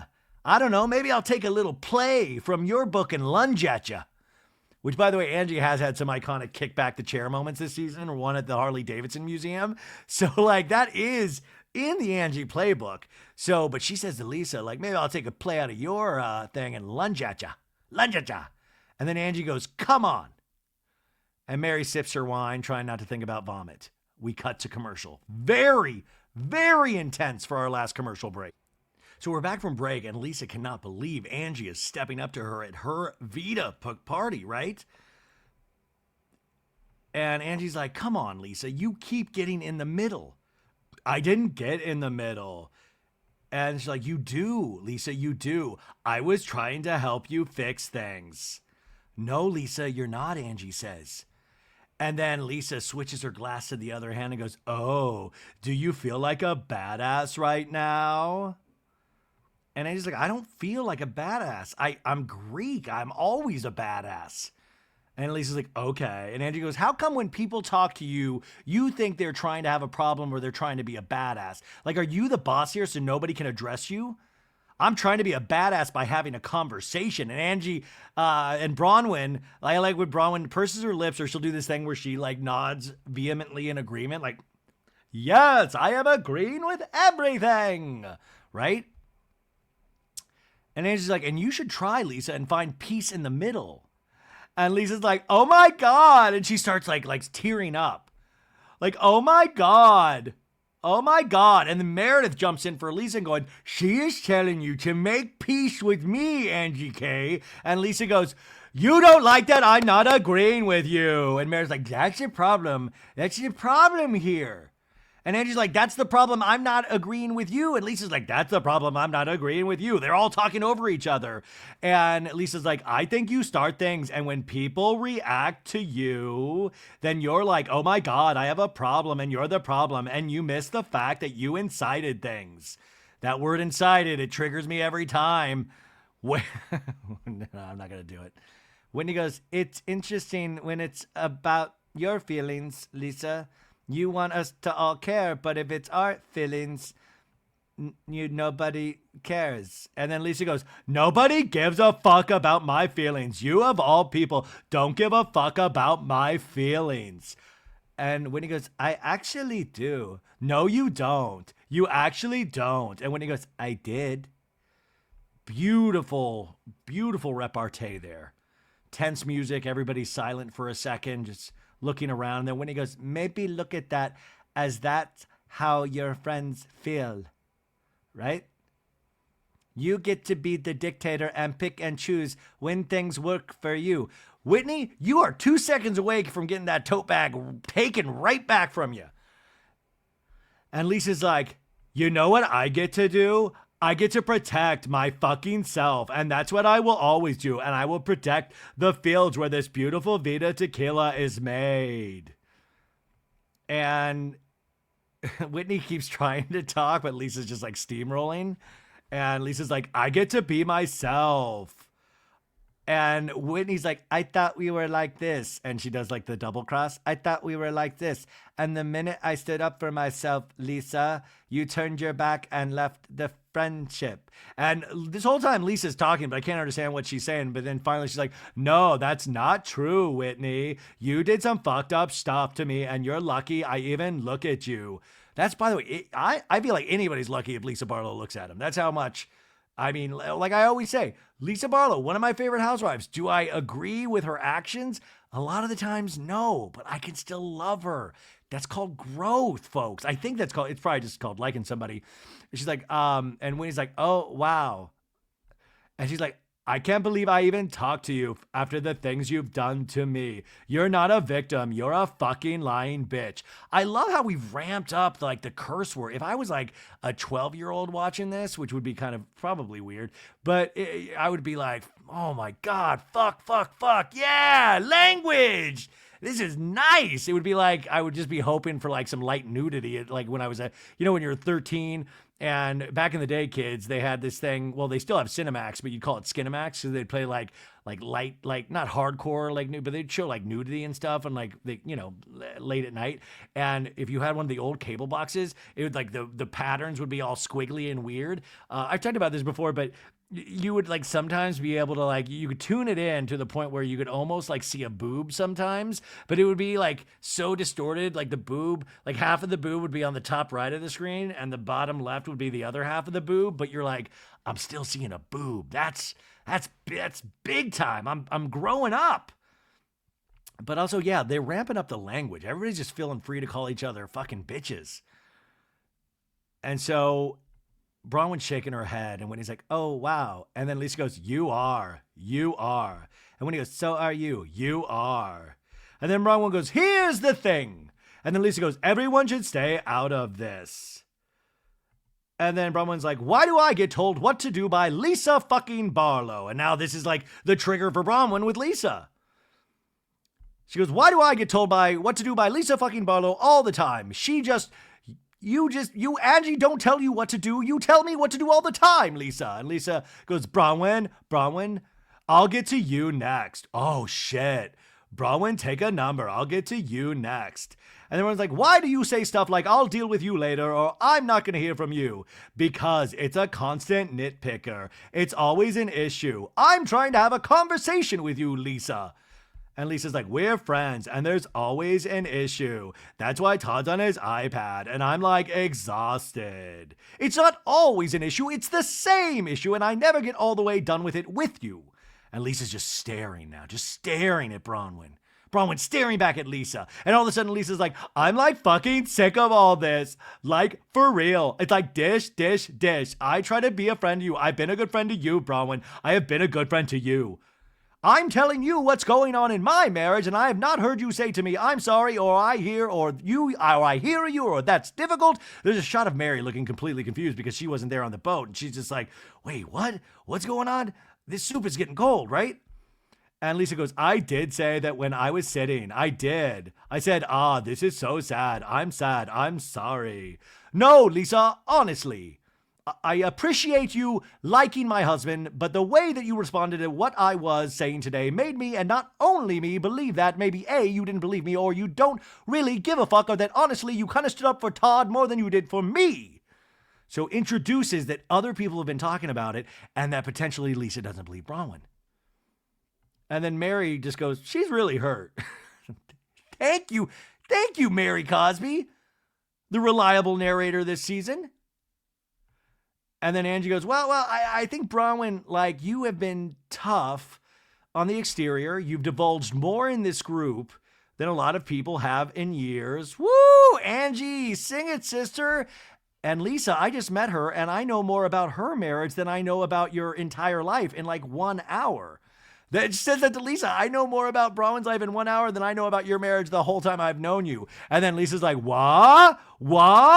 Because she can't pronounce those T's when she gets upset. What? You thought, what? And Angie's like, no, I'm saying you got to give her credit. She just like you got to give her credit. She's gonna do good for our show. She shared everything about her entire life. And Lisa goes, oh my gosh, I talked to you. And he's like, no, I know. I talked to you about my kids. God, my sons. Like, and Angie's like, she just put her entire life out there to the group. And Lisa's like, okay. And she's trying to like take this all in. Like, what the fuck happened? And Angie goes, and Lisa, you are guarded, and that's okay. That's who you are. And Lisa like downs her drink. And Angie's like, Lisa, why are you getting all snarky? And then Lisa goes, I'm upset. Pause. In a talking head, Lisa goes, I just can't believe like Angie saying this to me. We used to be so close. I share with her so much. I tell you about my husband and my kids. Like, why would you want to say that's not real? Back to Lisa starting to really tear up at the dinner table. And she's like, sorry. And starts sobbing. Mary Cosby reaches for her drink at that moment. She's parched. She needs a drink. And Lisa's just like, and she goes, I feel like, wow, you're not really my friend. You never were my friend. That's in a talking head, and she's tearing up in the talking head, folks. She goes, you never were my friend. And she's sobbing. Everybody's just staring at her. Still sobbing at her Vita event. Intense music is playing. And then Mary goes, why are you crying? Why? Why? Doesn't matter. And Heather's like, it does matter. Pause. Lisa looks at Heather. And then all of a sudden, Lisa Barlow gets up. I'm fucking going home. I'm going home. And then she like stops and poses by the Vita sign real quick. She doesn't, but like we see the Vita sign. So it's like, okay, that's a nice plug right there. I'm fucking going home. And she walks out of the scene, folks. And we hear her go, I'm just done. Who's going to pay for the bill now? What are we doing here? And we hear her breathing. And then Mary goes, what happened to the dessert? What happened to... Can Mary get some fucking food? It takes her forever to get her pastrami soup. And now we haven't gotten the dessert out on time. God, just release all of the footage, because we obviously had the first meal and then it must have been a long period of time while they were waiting for the dessert. I want all that footage. And then we see Lisa slam her Cool Villa door, the Cool Villa. Next time on The Real Housewives of Salt Lake City. And we hear energetic music, and we see these kind of like RV or like these little like, you know, the Forerunner thing. I don't know, the little ATVs. ATVs, that's it is. Guys, I'm forgetting so many words. I think something's wrong with me. They're in ATVs roaming around. I had like Vicky Gunvalson like flashbacks to when she flipped that ATV with Tamra, right? Anyways, they're crossing this like drawbridge, like this rope bridge. It looks really scary over this huge crevice. They're like diving into water, and Mary's like, that was good. I should have videotaped that. And so like Mary's enjoying like the jumping in off the rocks into the water. And then, okay, so let me point this out. I've been thinking about this since I saw it a couple days ago. They're in this Sprinter van, right? And the first row of people, you got Bronwyn to the left, you got Whitney in the middle seat in the front, and you've got Brittany in the right, the far right. The next row, you got Heather Gay, you got Angie K, and you got Lisa Barlow to the left. The next row back, you got Mary Cosby, and then the next row back, or in the same row, you have Meredith Marks. Right? Okay. That's going to come in handy in a second. So the side I want you to focus on is Angie, Heather, and then in front of Heather is Brittany, and right to the left of Brittany is Whitney, and Meredith in the back. And so we hear Lisa going, the point is, and Whitney goes, you asked me a fucking question and won't let us answer, Lisa. Shut the fuck up, Lisa. And then Lisa goes, no, you shut the fuck up. And then we see Angie saying, why are you recording the conversation? Now, Angie's eyes are looking in the range of the Heather, Whitney, Brittany area. That's where she's directing that comment. Why are you recording the conversation? So whatever conversation is being recorded, it's got to be by Whitney, Heather, or Brittany. So I'm going to take Heather out of that immediately because we know Heather does not like to be recorded. That was a big thing with Reality Von Tease. So Heather, I'm throwing her out of that. So whatever recording is happening from Whitney or Brittany. And then we see Meredith going, you're recording us? You're recording us? And then Bronwyn says, insane. And then all of a sudden we hear Meredith, one of her famous lines, you need to leave.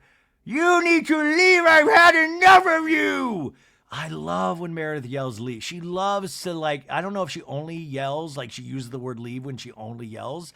Leave! God, it's just it's like Elton John playing your song. You're like, God, the greatest hit of all time. So we've heard somewhere, and in the trailer for the whole season, there was a whole thing about recording someone. So somebody is recording these ladies. It's either Brittany or it's Whitney. Now, I think the obvious answer, a lot of people would say Whitney, potentially. Because Whitney has played this Housewives game for a second, and she was also, I think, we also know from the season trailer that at some point Monica Garcia gets brought up in the sense where I think Whitney goes, I reached out to her to find the real story. So I would think Whitney, but the dark horse candidate here is Brittany. Why would Brittany be recording this? Who knows? But we know that Heather eventually gets upset about this. And I think it's something about newcomers coming into this group. Brittany is a newcomer into this group. But what would Brittany get out of recording Heather at all? Or any of these ladies at all? I haven't answered that question in my mind yet. But I think the obvious answer would be Whitney. So that is coming up. But it's not going to come up next week because they are off for the holidays. So we will be doing a Salt Lake City recap, I guess, in a couple weeks. You guys, it is the most fun recapping the show. I hope this is such a mess of a recap, but I hope you enjoyed it. If you're traveling today, I hope you get there safe. I will be traveling today. I hope I get there safe. And you mean the world to me. You'll be getting a bunch of new episodes and, probably won't be recaps, but I love interviews. I love talking to other people. So you'll probably hear a lot of that. My dad might pop in and say hello. And that's it, folks. Happy holidays. This isn't goodbye because I'll talk to you in a couple days. But thank you. Salt Lake City, you rule. Bye.